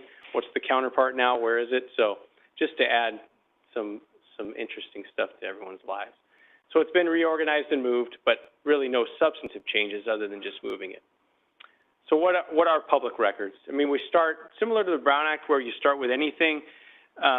When you have a majority of the council members, let's assume it's a meeting unless it's not. Public records are any writing containing information relating to the conduct of the public's business, the city in this instance, regardless of the physical form. So it doesn't have to be something written down on paper. It can be an email. It can be a text message. It can be a photograph. Those are records. And then the last one is the key. It's got to be prepared by, owned by, used by, or retained by the agency. Okay? And we'll get into kind of what that means and how the courts have defined that. Prepared by, owned by, used by, or retained by. We get tons of records. The city gets tons of records from consultants or people that have prepared it that no one from the city prepared. Those are still public records if they were provided to the city in the context of, let's say, an RFP. We got vendor proposals in response to an RFP, or we get bids on public works projects. As soon as those bids are submitted and open, those are public records. Now, there can be certain things that might be privileged in those records that we might have to review. If it's trade secret information or confidential, we can look at, okay, what can be disclosed, what can be potentially redacted, but we start with the presumption that the record itself is going to be public, and then we may have to look into it and dig deeper. Okay, is there information within that record that isn't public or that we can withhold from the public? So who can request records? Anybody. You don't have to be a resident of California or a resident of Clovis to request records from the city of Clovis. You don't even have to be a physical person. It could be a company. We get requests all the time from corporations or companies doing things. And I don't have it on here, but the reason for the request is really of no significance into whether or not the agency has to respond to the request. I don't even bother asking people why they need the record. I mean, you can assume maybe from some record requests what the purpose is, but it doesn't matter. It doesn't mean you have to act any quicker. It doesn't mean you can delay it. You know, you have to act in accordance with the deadlines and the requirements in the Public Records Act, no matter what the purpose of the request is for, or what type of records they're asking for, assuming they're public. So, when are responses due? 10 days. So the agency has 10 days to respond. So as soon as the city gets a request, usually it's routed and we try to, okay, do we have records? Do we have responsive records? Does anyone know where they are? Okay, yeah, looks like we're going to have responsive records. We need to respond to the requester within that 10-day period. That doesn't mean in every instance that we have to provide all the records or any records that were requested within that 10 days. It doesn't require the city to drop everything else it's doing to devote all its resources to responding to this one records request, okay? We have to respond within that 10 days and let them know whether we have records and provide an estimate of when those records might be available. If it's a simple one, we probably can gather the record in a matter of days and provide it. That oftentimes happens. But there's a lot of requests that come into the city that take several weeks, could be several staff members devoting a significant portion of their time to trying to gather records, search for records. And once we find records, again, then you've got to review the records and provide them. And again, sometimes depending on the nature of the request and what record it is, there's certain information in some records that isn't public, but we have to provide the public portion of that record. So it requires going through and redacting certain information that's not public, but making as much of that record available to the public as we can.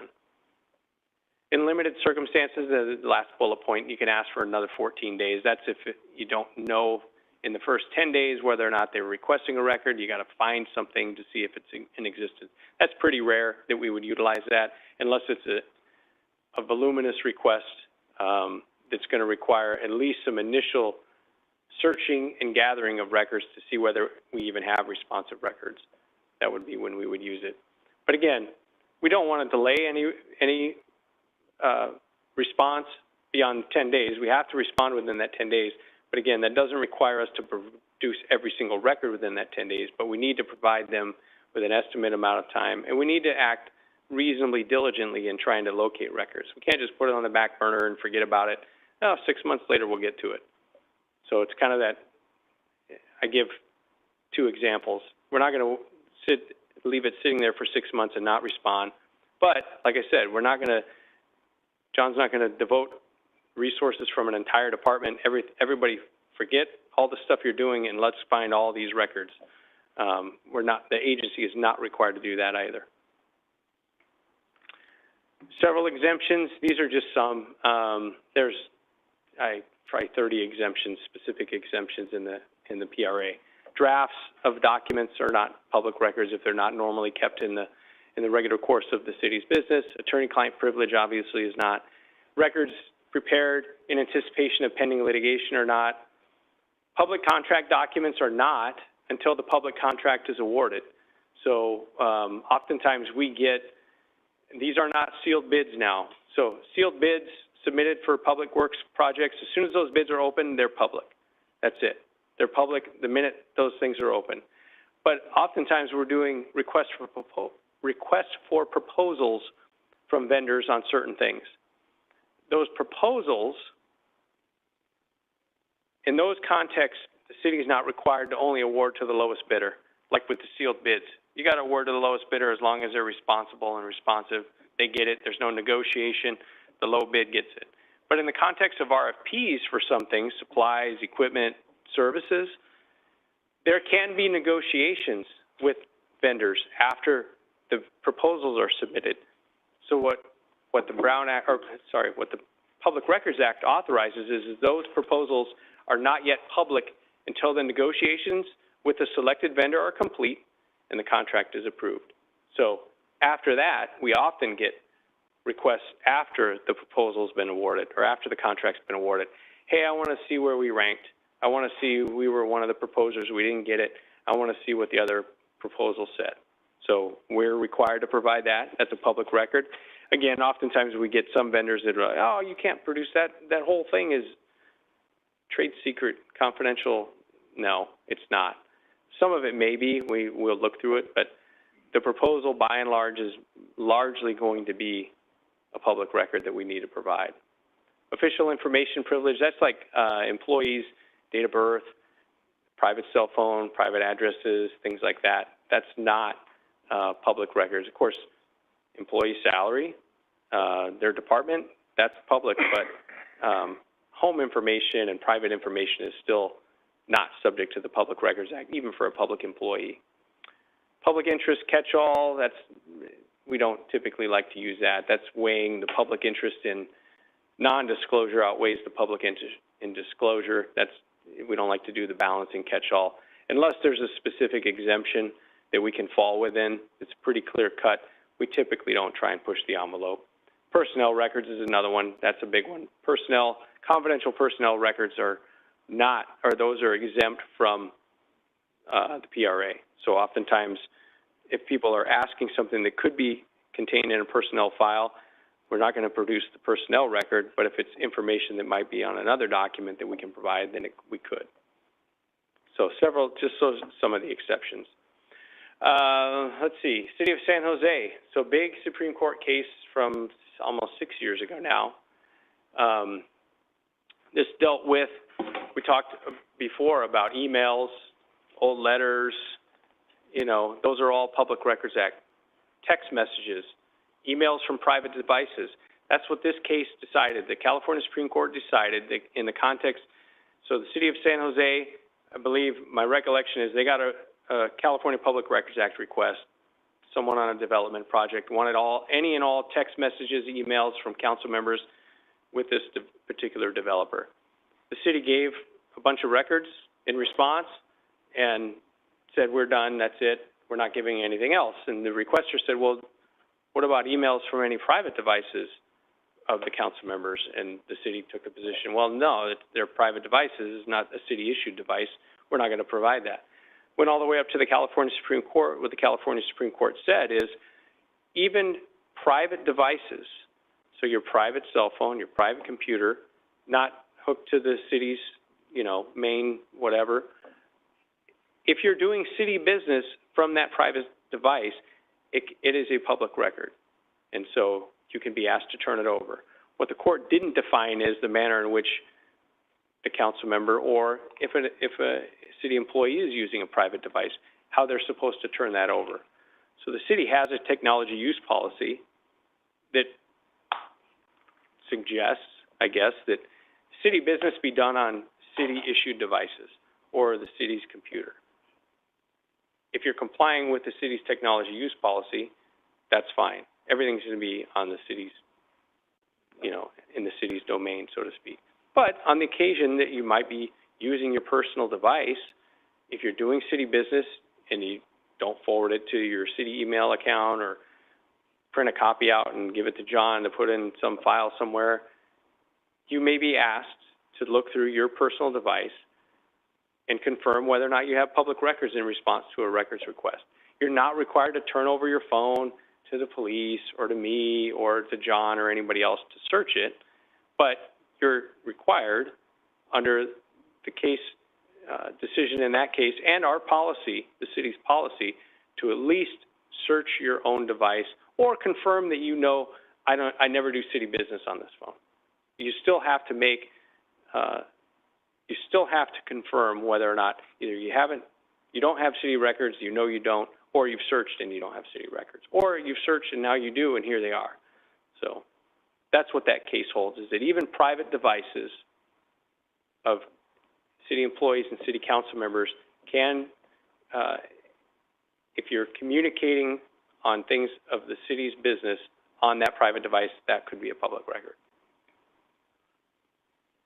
So text messages and emails relating to city business sent or received from the city officials' private electronic devices must be produced under the CPRA. But then the big thing, read that. That comes up quite a bit too.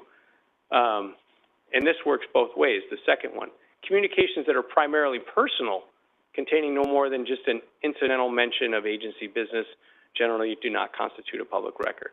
And that can take place whether it's on your personal device, obviously, or even a city-issued email or a city-issued cell phone. I mean, we all know on occasion employees or council members may be using a city-issued device. Hey, honey, can you go stop at the grocery store, whatever, okay? That doesn't make that grocery list a public record. It has nothing to do with the city's business, even if it was on the city's email or the city-issued cell phone, okay? It's primarily personal in nature. It has nothing to do with city business. So just because it's sent from a city email doesn't automatically make it a public record either. We do start with the presumption that it is, but if we have to look at the record itself to see, this doesn't have anything to do with city business. All right. Best practices, don't assume that use of personal email or your personal cell phone is going to be exempt from the PRA. If you're doing city business on that device, comply with the technology user policy. This was approved in 2020. I think John's provided a copy. Everyone's seen it or signed the agreement or whatever, I believe. Don't put something in writing pertaining to city business, unless you're prepared to have a quote in a newspaper. So, and some of you aren't afraid of that. I know that because I've had discussions with you. I'm absolutely fine. So there will be times where we get a PRA request and we may want to at least alert you, hey, this is a public record, I just want to alert you, we are going to produce this. You might want to be aware of it. And some of you have said, absolutely, I created that for the sole purpose of being able to provide that when we get a PRA request. So, all right, big thing, what I remind staff all the time, there's no obligation to create a record that doesn't already exist. It's the California Public Records Act request. They're requesting records that may or may not exist. If they don't exist, we're not required, the city's not required to create a record just to respond to their request. Nor is the city required to respond to questions.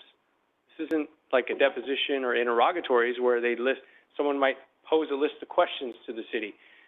John or Carrie, hey, I'd like to know about this, and this.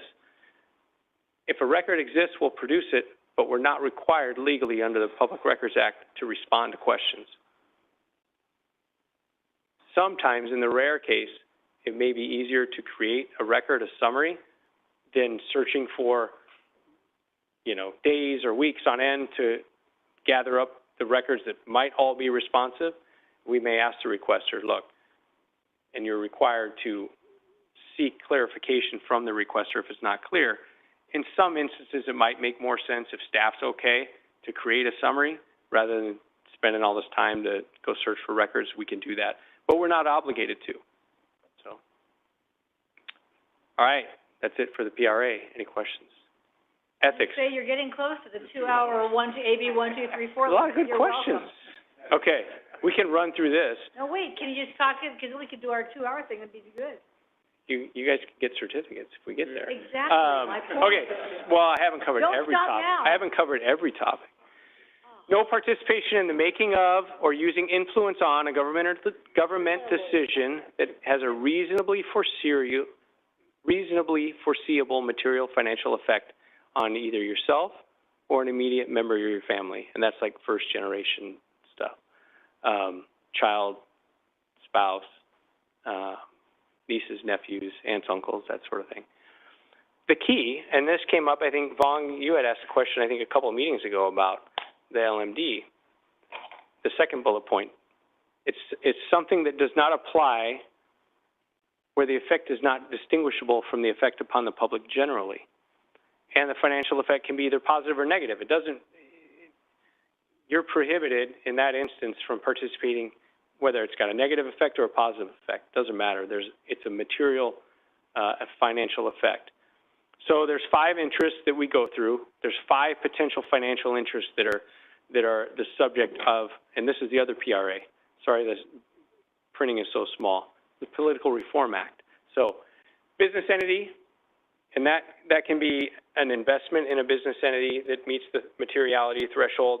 It can also include the official is the director or an officer or a partner or a trustee or an employee or holds a significant management position in an entity. It's got to be a for-profit entity, though, not a non-profit entity. It's got to be a for-profit entity for business entity materiality. Real property, that's the one that comes up most often, I think, in the day-to-day stuff that we deal with, and for the city council. You own or lease property, and there's a decision that's coming before the council that might involve something that's close to property that you own. That's usually the one that comes up most often, I think. Sources of income, the materiality threshold's low. It's only $500. So does the decision, or is what's being discussed, is that going to affect a source of income to you or indirectly a spouse of $500 or more? And then we have to look and see, okay, do we meet all the tests? Lower threshold for materiality. Source of gift, we'll get to gifts a little bit long in a couple more slides, but 590 is the threshold now. That goes up every couple of years. 590 is now the threshold for a single source in a 12-month period. And then personal finance is kind of the catch-all. It's hard to distinguish between business entity and personal finances sometimes, but there is a 5th category. And the materiality threshold is a little bit less. So, step 1, is it reasonably foreseeable that the decision will have a financial effect on you or an immediate family member? That's the first question that we have to ask, or you have to ask. And if the answer is yes, then we look at materiality. Hopefully, if the answer is yes to number 1, you'll consult with either me or John or someone else and say, hey, I think this involves me or someone in my family. Is it material? So then we go through the materiality. Okay, well, what's the interest? Is the effect distinguishable from the public generally? That's to Vong's question about the LMD. Or the general plan. You guys are all going to decide on the general plan when that comes to you. It obviously has a material financial effect potentially on you and your family. You're all residents of Clovis. But it doesn't affect any one of you any differently than the rest of the members of the public. Okay, so it's not distinguishable from the public generally in Clovis. You guys vote on rate increases for water, sewer, garbage, whatever it might be. You guys are subject to the same rate increases as everyone else. It's got a potentially material financial effect on you. Maybe not gets to the $500, but potentially there's issues that you come up with that you deal with, but the effect on you as council members is not distinguishable from what it is with the public generally. You're elected to do something. You're elected to vote on these things. So you have to. If we were to exclude you from every single decision that might have a material financial effect on you, as opposed to what's distinguishable from the members of the public generally, you guys wouldn't even be able to serve, really. So that's the big exception. And then the last thing, no participation unless an exception. And there are several exceptions other than just the public generally. I won't go through all of them, but there's a lot of exceptions. But if you think you have a material financial effect, let us know. We can look into it. We've looked into them before. What I will say is I'm the city attorney. I'm advising you as a member of the council. I'm not any of your individual attorneys, as you know, so I can't offer advice whether it's an actual conflict or not for you individually. But what I do say is in the context of the city council decision, in order to preserve that from attack or potential challenge, when in doubt, sit it out. That's kind of what I always say. When in doubt, sit it out, if you think it's going to be a conflict. So new gift limit, $590 for 23-24. They review that every couple of years, so that's in effect through end of 2024. The prohibition is a calendar year, so that actually prohibits you, any official, myself, pretty much anybody at that table, I think, is subject to the gift reporting. Prohibition of $590 or more from a single source in a calendar year. Okay, you cannot accept what's considered a gift of over $590 from a single source in a calendar year. The example I give, let's say you go to lunch on a monthly basis with someone and they pay for lunch and they're taking you out because you're a council member, or they're taking someone out because they're the city manager. If they're paying for lunch every month, what is that?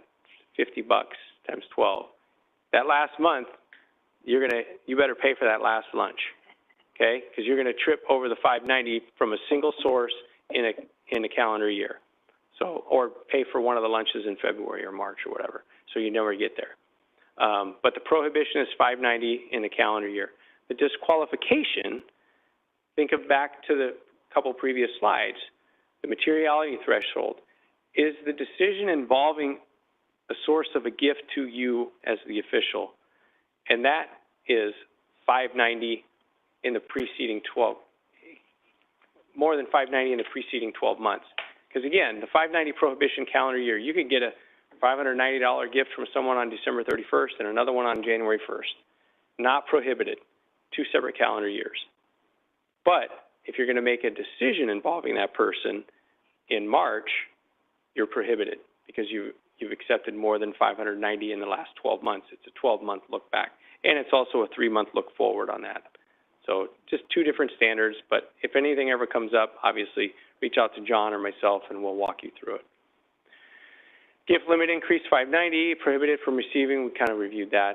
Disqualifying financial interests, if there's a financial effect on a source of gift, at least $590 in 12 months before and 3 months after. That's when recusal is required. So that's the disqualifying thing. Again, it's okay to accept $590 in 2 separate calendar years, but you may have a disqualifying interest where you're not able to participate in the decision involving either that company or that individual who gave you the gift. Several exceptions, and I won't get into all the exceptions because there's dozens. Wedding gifts, gifts of acts of neighborliness. If you've been, friends with someone who you went to high school with and you were given gifts, exchanging gifts with that person, maybe several $100s in value for years and years before you got on the city council, that doesn't mean you ultimately have to immediately stop once you get on the city council. You're doing something that you had continued with before. What you need to worry about is people that never gave you a gift before the day you got elected to the city council, and now they're wanting something from you, and it's, okay, are you willing to accept this, and let's talk about the decision I need you to make for me. So that's where you need to worry about. But friends you've had for years before you were council members, you can continue exchanging gifts with them. Wedding gifts, You know, you have a child that may be getting married, let's say, and, you know, the developer is going to give you, your daughter, a nice $5,000 whatever as a wedding gift, as a way to get a decision out of you. Then you might need to worry about that. You think? Yeah. Handling of gifts, you can return a gift within 30 days and it's not prohibited, or return the excess value. Let's say it's something that was you didn't know how much it was, you figure it out, it's like $750. You could return the excess over $590 technically and keep the other $590. You could return the whole thing. You could donate it. So the regift must be to a nonprofit. You can't just regift it to your kid or regift it to, you know, your niece or nephew. That's not a nonprofit. So you got to regift it to a nonprofit. And then it's got to be done within 30 days of the receipt or before participating in the decision or using your influence on the decision. Again, the PRA, the Political Reform Act in this instance, prohibits you not only participating in the decision, but even if you correctly recuse yourself, you can't go running into John's office or Renee's office and saying, make sure this gets done this way.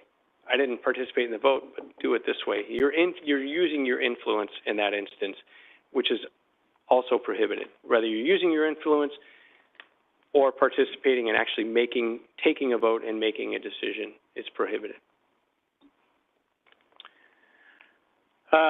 We're almost at the end. Levine Act, 1439. This is the newest one. You're going for 2 hours. I don't really care. We are this far into it. So this is the latest change. And I think there was quite a bit of dialogue last year. At the end of the year, the FPPC, the Fair Political Practices Commission, actually had a couple of special meetings, as I recall, towards the end of the year. This caused a lot of heartburn around the state as to how it was going to be effective. So the law became effective January 1. It has both a look forward and a look back period. And so the question became, the law is effective January 1. Does the 12-month look back immediately start on January 1 to stuff that happened in 2022, even before the bill became law, and frankly, even before it was even proposed in the legislature? And so the FPPC met and said, no, the look back starts on January 1. So now, as we sit today, the look back's, 9.5 months back. We don't look back into campaign contributions that were made in 2022. The look back period goes back only as far as January 1, 2023. And so with this change, this is a major change in the law for campaign contributions. So it prohibits is an official, U5, from participating in a proceeding involving a license, permit, or entitlement for use if you received a campaign contribution in excess of $250 from the party or the party affiliate, I think is defined in there, within 12 months prior to this proceeding. You have to disclose if you received a campaign contribution over $250 and then recuse yourself from that decision, okay? License, permit, and other entitlement for use is defined. And we have, so that's the second bullet point. We have, you probably all have seen, in the staff report since the beginning of the year, we have that blurb in the staff reports, just to remind you all of that requirement. But this is not just a requirement for you as the officials. It's a requirement for the parties themselves. Technically, they're required under the law to make the same disclosure. Of course, they're not participating in the decision, so they don't need to recuse themselves. But they're required, if they're at a meeting, say they're standing right where I'm standing, you know, I don't want to disparage developers, but let's say it's a developer that donated more than $250 to one of you. And that developer is right here speaking, trying to get you guys to vote in favor of his or her project. He would or she would be required to disclose the fact, oh, I gave a campaign contribution to council member so-and-so, $500 last year. You know, they're required to make that disclosure, as you are, and then you are to recuse yourselves. It also has it has both the look back and the look forward period, 12 months both ways. So you can't say, don't give me anything yet. Let's get to the decision, and then 6 weeks later, then you give me the donation. No, it's got to look back 12 months and a look forward 12 months, okay, in excess of $250. And then the FPPC opinion, which I shared right before Christmas last year, they confirmed that the look back only began in January. So officials party to the proceeding each have a duty to disclose on the record, so you make an oral announcement in excess, every staff report, I mentioned that. There are ways in which that can be cured. Oftentimes you may not know who gave you the donation, or we try to do the best we can, and staff tries to do the best we can, at least identifying who the applicant is or who the party is. You know, again, for developer purposes, oftentimes developers will set up an LLC. You may not even know who the party to that LLC is that's technically the applicant. You know, who are the members or who is the manager of that LLC? That's the party that you need to know who gave you the campaign contribution. So there's a pre-decision cure and a post-decision cure. If you somehow participate in the decision and you learn after the fact, oh shoot, I had no idea that guy was a member in that partnership or a member in the LLC. He gave me a $500 campaign contribution. You can cure that by giving some of the donation or some of the campaign contribution back and cure it on the record. Violations are misdemeanors, so I haven't seen much in the way of anything other than just the FPPC discussion about, you know, how it's going to be, what the look back period is, but I haven't seen any enforcement action or anything against anybody. So maybe slow campaign season so far. Who knows? Scott, can I editorialize for just a second? Sure. None of these things applied to state politicians. Correct. Thank you, Sacramento. Yeah, you're absolutely right. They didn't apply to city council members until this past year either. So, but they thought there was too much pay to play going on at the local level as opposed to the state level. So they wanted to change the law to apply to local level, board of supervisors, city councils, et cetera. Last, I believe this is the last slide. Just a reminder, friendly reminder on recusal. You guys all do this. You're required to make a public announcement up there on the dais whatever the nature of the conflict is. Vast majority of times, that I recall, it's real property. I own real property within, you know, close to the vicinity of the project. Identify it, or just make the nature of the conflict known orally. Partial absence from the meeting, that's the example. Let's say one of the council members came in late. Maybe you're looking at the agenda and going, that's going to be a tricky one. I don't want to be there for that. I got a conflict anyways. I'll just show up at 6:30. They'll be done with it by then. Let's say you showed up after the fact. Your partial absence doesn't excuse the identification. You would still be required to make that identification when you came to the meeting. Or if you were leaving a meeting early if you were leaving the meeting altogether and not just recusing yourself from that one item, but you know, you see item 20 on the agenda is going to be something that you got a conflict with.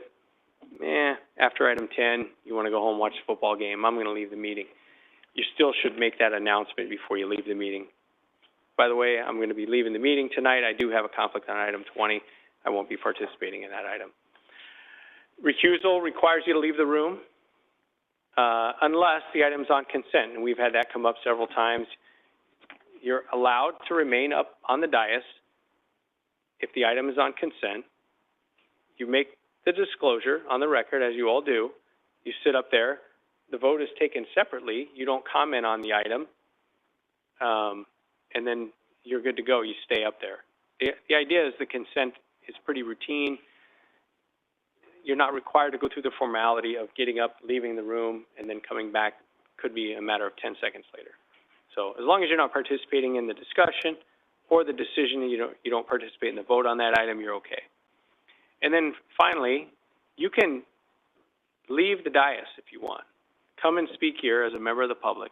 You're still members of this community, so you have a right to speak as a member of the public on the item.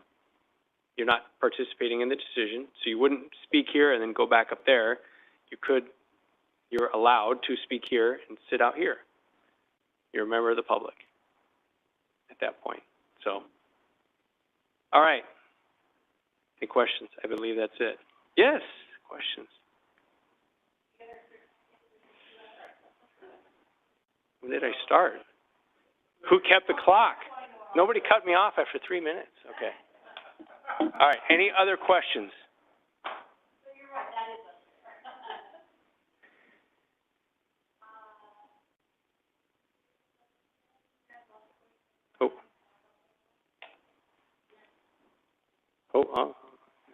Anyone else?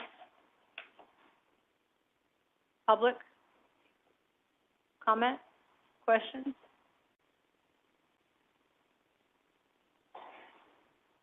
All right. Wow. Oh, yay. But you have to get up there. You have to be careful. What?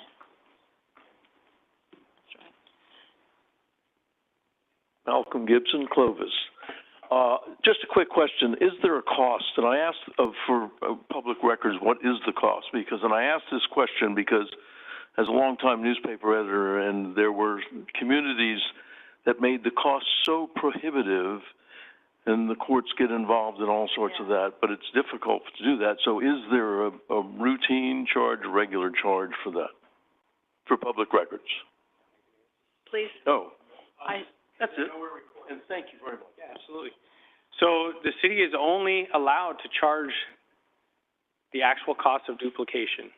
And it has to be a reasonable cost. So we can't charge, no agency can charge for 2 hours of my time looking through a record, or, you know, an hour of staff time looking for a record. So it's the actual cost of duplication. And as you can imagine, now that we're getting into the electronic realm, oftentimes there isn't a cost of duplication. So it's not someone sitting at a copy machine actually making a copy and charging, okay, we got 500 copies at 10 cents a page, here we go. You need to provide that. If that is, if we are having to actually make a physical copy of a record, we can charge the actual cost of duplication. That's it. We can't charge for staff time. We can charge if we need to download it on a CD. You can charge for the hard cost of the CD or the flash drive or whatever. If there's an actual hard cost, yes. But we can't charge for staff time, and it has to be a reasonable cost. And I think there's case law that says even 25, back in the old days when you were making paper copies, 25 cents a page was probably unreasonable and pushing the envelope. So, but now if someone asks for an electronic record and we have it available electronically, it's scanned, we can email it, there's no cost there. So, any other questions? Thanks for the question. Anyone else? Other comments? An hour and 43 minutes. 17 minutes away from that certificate. Thank you, Scott, for the background. Always a good review. All right, our last item tonight is going to call into question what we just talked about, or we're going to test this. We're going to test this out. So under city manager comments, there's one item, and that is to consider the city council to add an agenda item to a future council meeting regarding the development of a Clovis City Council handbook or protocol. John. Under city manager comments, I just wanted to comment on the 9/11 event this morning. It was really well done by the committee, and it was very hot, but it was also very nice. So kind of getting back to the question at hand is going to be that what I'm asking city council is, do you want to add an agenda to a future city council meeting regarding the development of a City of Clovis Council handbook or protocol? If a couple things. One is going to be in the staff report I provided you. It includes examples of elements of a handbook or protocol. And I was going to say, on the dais, I provided you a copy of the 2017 handbook that was brought before City Council for consideration. So, and in my notes, you know, over the past 20 years, City Council has considered this a handful of times. The last time that was done was when we had 2 new council members in 2017, and that's the draft that administration put together for you to consider. So, and it was not adopted. So we currently do not have a handbook or protocol. And based on the discussion that we've had over the past couple of months, I wanted to put this on the agenda for the city council to consider adding an item to a future agenda to consider adopting a handbook or protocol. So that concludes staff's report, and we're available for questions. So I want to make sure I understand your request. Is your request to to put the agenda item on to decide if we should have a handbook? I'm lost in what the action is. Yeah, I guess the action I had intended was going to be that if council thought it made sense for us to do a protocol, I'd take that document and I'd clean it up and I'd bring it back for consideration. That to me doesn't seem, I'm lost. We've created. Yeah, but if you want to even, if you guys haven't even got past the threshold in your own mind, and you just want to have a discussion about whether or not you even want to have a protocol, but not have John prepare a draft for you, like. That's what I think the question is. Absolutely, you could do that. That's how I read it. Bring it back to talk about whether we want to talk about it. This is the new world order we've just created for ourselves. Good. Without a document. Without a document. I think that's the question at hand. That's how I read it. But maybe others read it differently. Well, it's agendized. Why can't we talk about it? Because it's on the agenda. We even got a staff report. So in other words, why are we doing it again? It's already here. Let's talk about it. Maybe I don't want 4, 10, and 13, whatever, 12 out. I read it as it's already on the agenda. We can talk about it, make a decision to see if John, yes, bring back this, so that way we can do the final meat of it. That was my intent. Yeah. I mean, it's an interesting example. I don't read it that way at all. So I think that's, we made, but on the agenda is to talk about it, not to Well, talk it's on about the agenda, and you could give him direction, bring a draft back with these topics covered, and let's consider it at the next meeting. Or That's not how I read it, but let's okay. have a discussion in the first instance at the next meeting, or whenever you wanted to bring it back. But the agenda description would authorize you to discuss the potential topics that you want addressed in the protocol. Protocol can be, if you want it, whatever you want it. I mean, it can address every single thing, or it could address 2 things. I mean, whatever you guys want. So, if you want something. Council protocols, I've seen some that are 50 pages long. I've seen others that are 3 pages long. So, it's whatever the council wants. All right. Well, given that and how you read it, what is your feedback, comments, thoughts?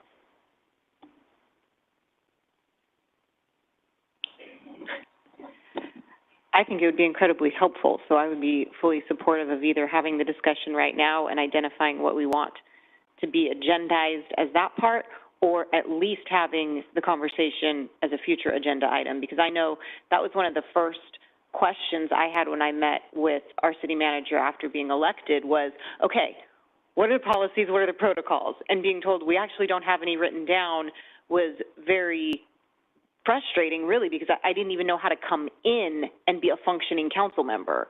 And so I think these are really important things to address, and I think there's a handful of them, including the ability for council members to put an item on the agenda that I think we're finding are even more important aspects of how we can effectively and efficiently conduct business on behalf of the community and the citizens, because to that point, bringing things up in council comments, as we've heard, can actually be prohibitive to having substantive conversation about things. So I definitely think we're at a point, just whether it's because we have a lot of people who haven't been doing this together for decades, or it's simply because there's even more Brown Act regulations or public record, whatever it might be. I think we're at a point where actually having some understanding of exactly how we conduct this business is very valuable. I have no interest in this.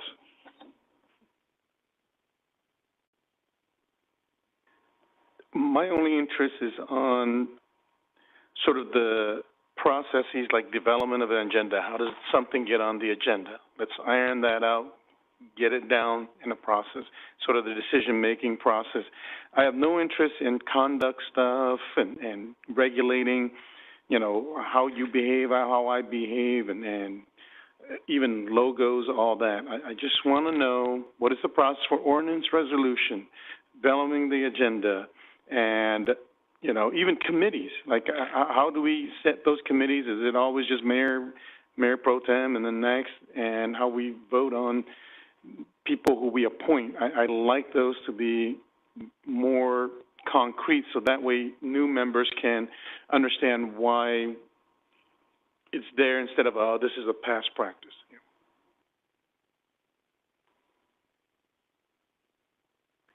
Councilmember Basco? There we go. Yeah, I'd reading through this, I'm not a fan of it either, necessarily having to have it. I mean, I actually think a lot of the stuff we just heard from Scott, that's in here, you know, talking about the protocols and the main things we need to consider. If there's a desire to formalize the agenda process and how that works, you know, I'm good with that too. But I think one of the things is, you know, sometimes we get caught up in too many policies on things and handbooks and ways we do stuff. And, you know, we have resources available to us, you know, to reach out and to get some of that done as well. So I just, that's just my opinion on the handbook part.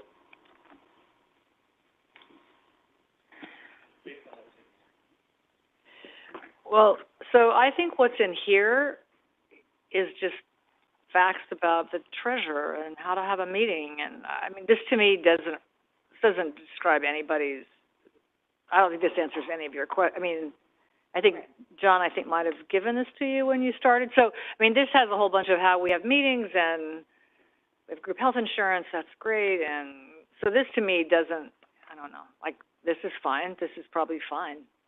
I don't know. I think we do have conflict around I don't even understand how this agenda item is written, so we have conflict around some of these items. So I think there's a subset of things.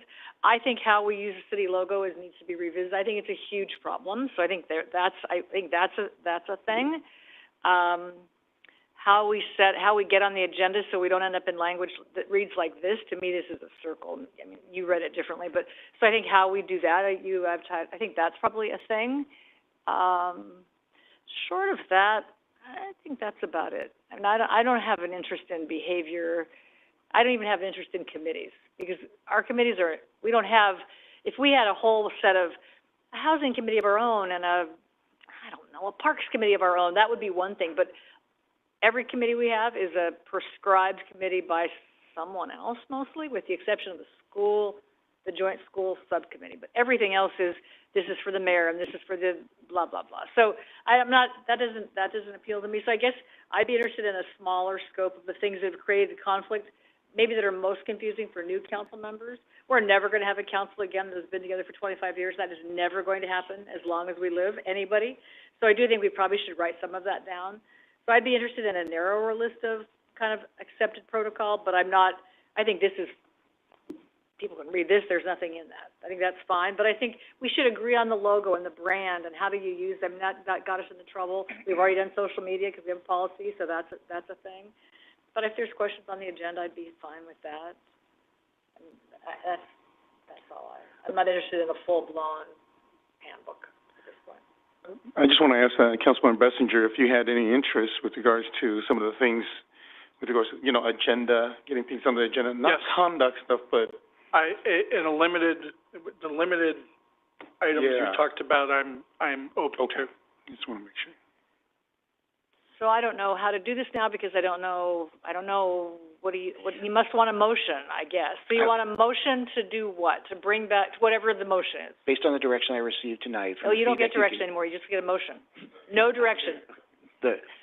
What I'm looking for is a motion and a second for me to bring something back based on the discussion I heard this evening from the council members. And we can refine the document, based on, when we get back together. Yeah, I guess I was gonna say, we heard a lot, so I would suggest that the motion maker and the second and the vote be at least defining the areas, I agree, the topic areas to be addressed in the draft. That doesn't mean that we're limited to that if we get to the meeting next month or whenever it is, but at least to give direction from a majority, giving direction on the topics to be included in the draft.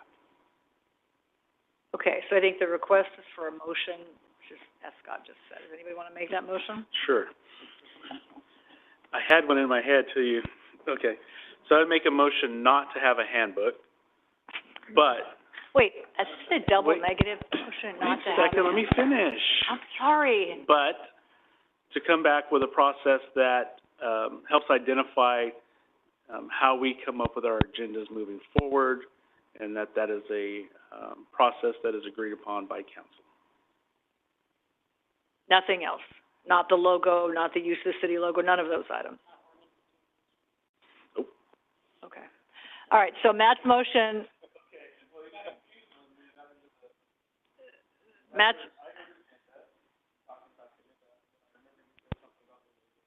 Okay, but you don't want that. So right now it's. This is why this is just, oh my gosh. Okay, so, but your motion right now is just the, agenda. Do you want to add anything else? Do you want to add communication, use of logo, any of those things, or you want to stick with agenda? How you get something on the agenda?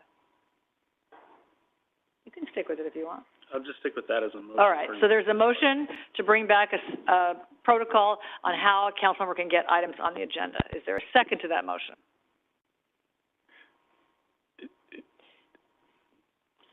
You can't ask them to change the motion. No, I cannot. So, no. Okay, so that motion is going to die for lack of a second. So, is there any other kind of motion? Yeah, I would like a motion to have the council or staff bring back to the council discussion on. Wait, discussion or a draft? And draft and the discussion and solidifying procedures for how items get on the agenda, how we go about doing ordinances and resolutions, because currently anyone can just submit or an agency just asks and then we do it. You mean a proclamation? Yeah, I don't. You don't mean. Does this include proclamations, ordinance resolution? No. Ordinances and resolutions would not. No, Okay, then proclamations. Those are city initiated. Yeah, so proclamations then, because it wasn't here. I don't see it here, so. Proclamations. Agenda, proclamations. And even in the decision-making process on number 2 here, John, you put in the requirements, but really my interest is in the role of the mayor.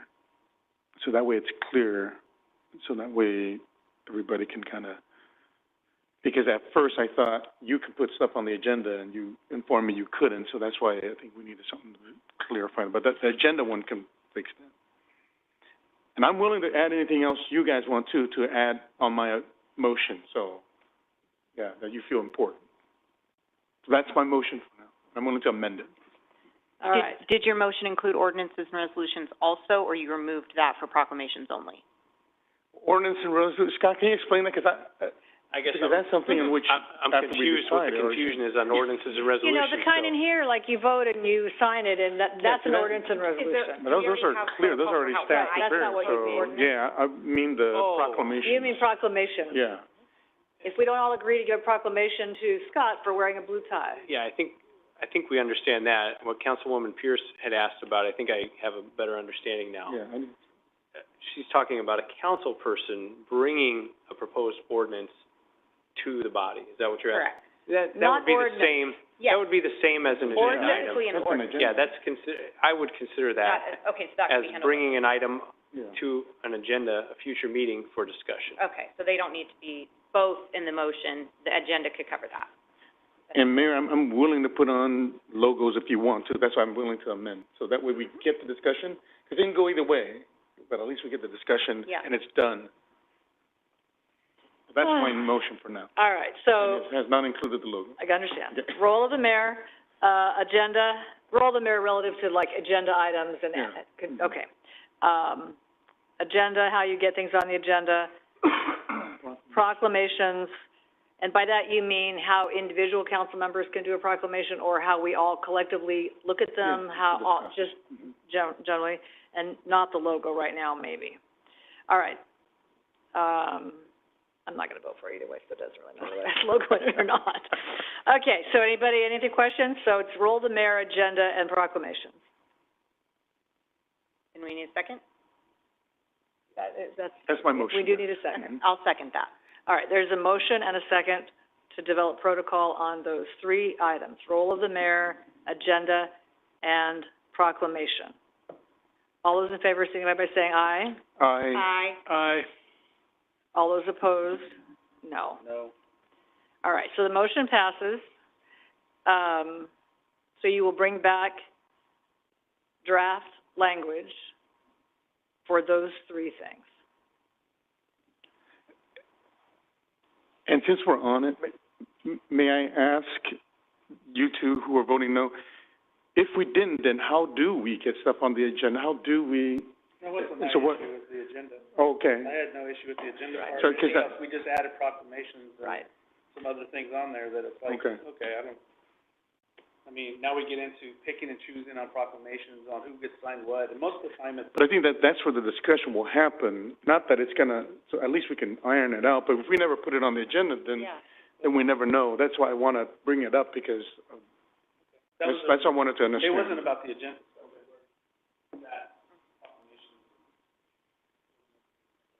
And that was mine too. I don't want to have a conversation about proclamations.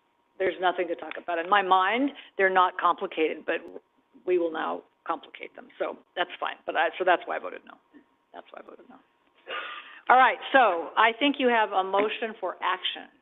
You don't even have direction, you have action. And when will this be, do you have a date certain? October. All right. Okay. So actually, though, we should clear up our language, because the action said provide direction. That's not what you wanted at all. You wanted a motion. You wanted an action. Yeah. So I think we need to be clear on our language, Scott. I think we are. But on the agenda, it says it doesn't say that. It just says provide direction. This doesn't sound like we're going to act on it. It just says provide direction. I think that's where we're getting all mixed up on this. Okay, council comments. Diane. I just did want to kind of put out there in the public record that based on the discussion from last week, I did draft my own letter and send it to the Board of Supervisors regarding last week's conversation. So I just wanted to put that out there on the record. But that's all. Drew? I have nothing. Matt? Two things. One is the next council meeting on the 18th. I will not be here. I'm out of state on vacation. And then also today, the 9/11 ceremony, just follow up with what John was saying. It was very well done today, and it's always, I was interviewed by two elementary school kids that were doing stuff for a project, and then one of the questions was how did the world change after 9/11? And it really made you kind of reflect on, really how things were before that and where we're at now, and what happened after that date, and, worrying about terrorism and all the different things that came along with that, and, going through the airport security lines and all of that. Well, and just, it really made me reflect back on, people that we lost that are friends of ours, and, specifically, I mean, Jeff Hubbard's family and what he endured because of it. So, anyways, it was moving today. It was a very good ceremony. How was the event tonight? I know you left, but at the Memorial District, how did? Probably, I'd say half full, well attended. Just hearing him speak, Will Jimeno, one of the people that were trapped for over 13 hours under the buildings and survived. Just hearing his limited story this morning, it would have been nice to hear the full story tonight. But super nice guy, very just life-changing experience that he went through, and just kind of hearing some of the comments about live today for what it is, and don't worry about the small things, and the things that he went through when he was trapped to get him through that time is just pretty inspirational for sure. Thanks for doing that. Vaughn? We went to the retirement of the corporal, and so those sign-offs are always just emotional. Yeah, it's neat. So thank you for inviting us to those, especially those who have been here, over 20 years that have retired from serving in PD or wherever, even in fire. And so I went to that. They went to I guess they call it grand opening? Yeah, Walmart. We appreciate Walmart for giving $2,000 to PD, and then to Jefferson, and then I think to Clovis East. I think the band there came out, and it was a good event. Also went to the ribbon cutting at 10 o'clock for ACE now, it used to be True Value, and to see community members families who invest back in us and to have a business and for them to rebrand. So, and then for the 9/11 memorial, that, every year is very emotional, and it refocuses us on how very similar all of us are. And the memorial, I think, is something in which there's not many places when people visit you that you can take people to and we forget about the memorial. But yet when you take them there, they love it. It's free parking, it's right in the middle, and it's quick. You see everything. It's kind of like our zoo. It's not that big, but you enjoy it. And so the memorial is a place in which visitors come and enjoy it. And frankly, the other place is the council chambers that at least my visitors like. And so, and you think about it, there's really nothing else other than Old Town that you can show people, hey, this is Clovis. And so, great job, and thanks staff for being there. Thank fire and police and all the personnel for taking the time to make a strong presence there, because it's important, because if without all of you there, I think it loses, its meaning and importance. So thank you both, Chief and Chief Fleming, for getting all your guys there. And just quickly, I also went to the grand opening of Walmart. It's the only grand opening that's ever had a band, like the Clovis East band. It was awesome.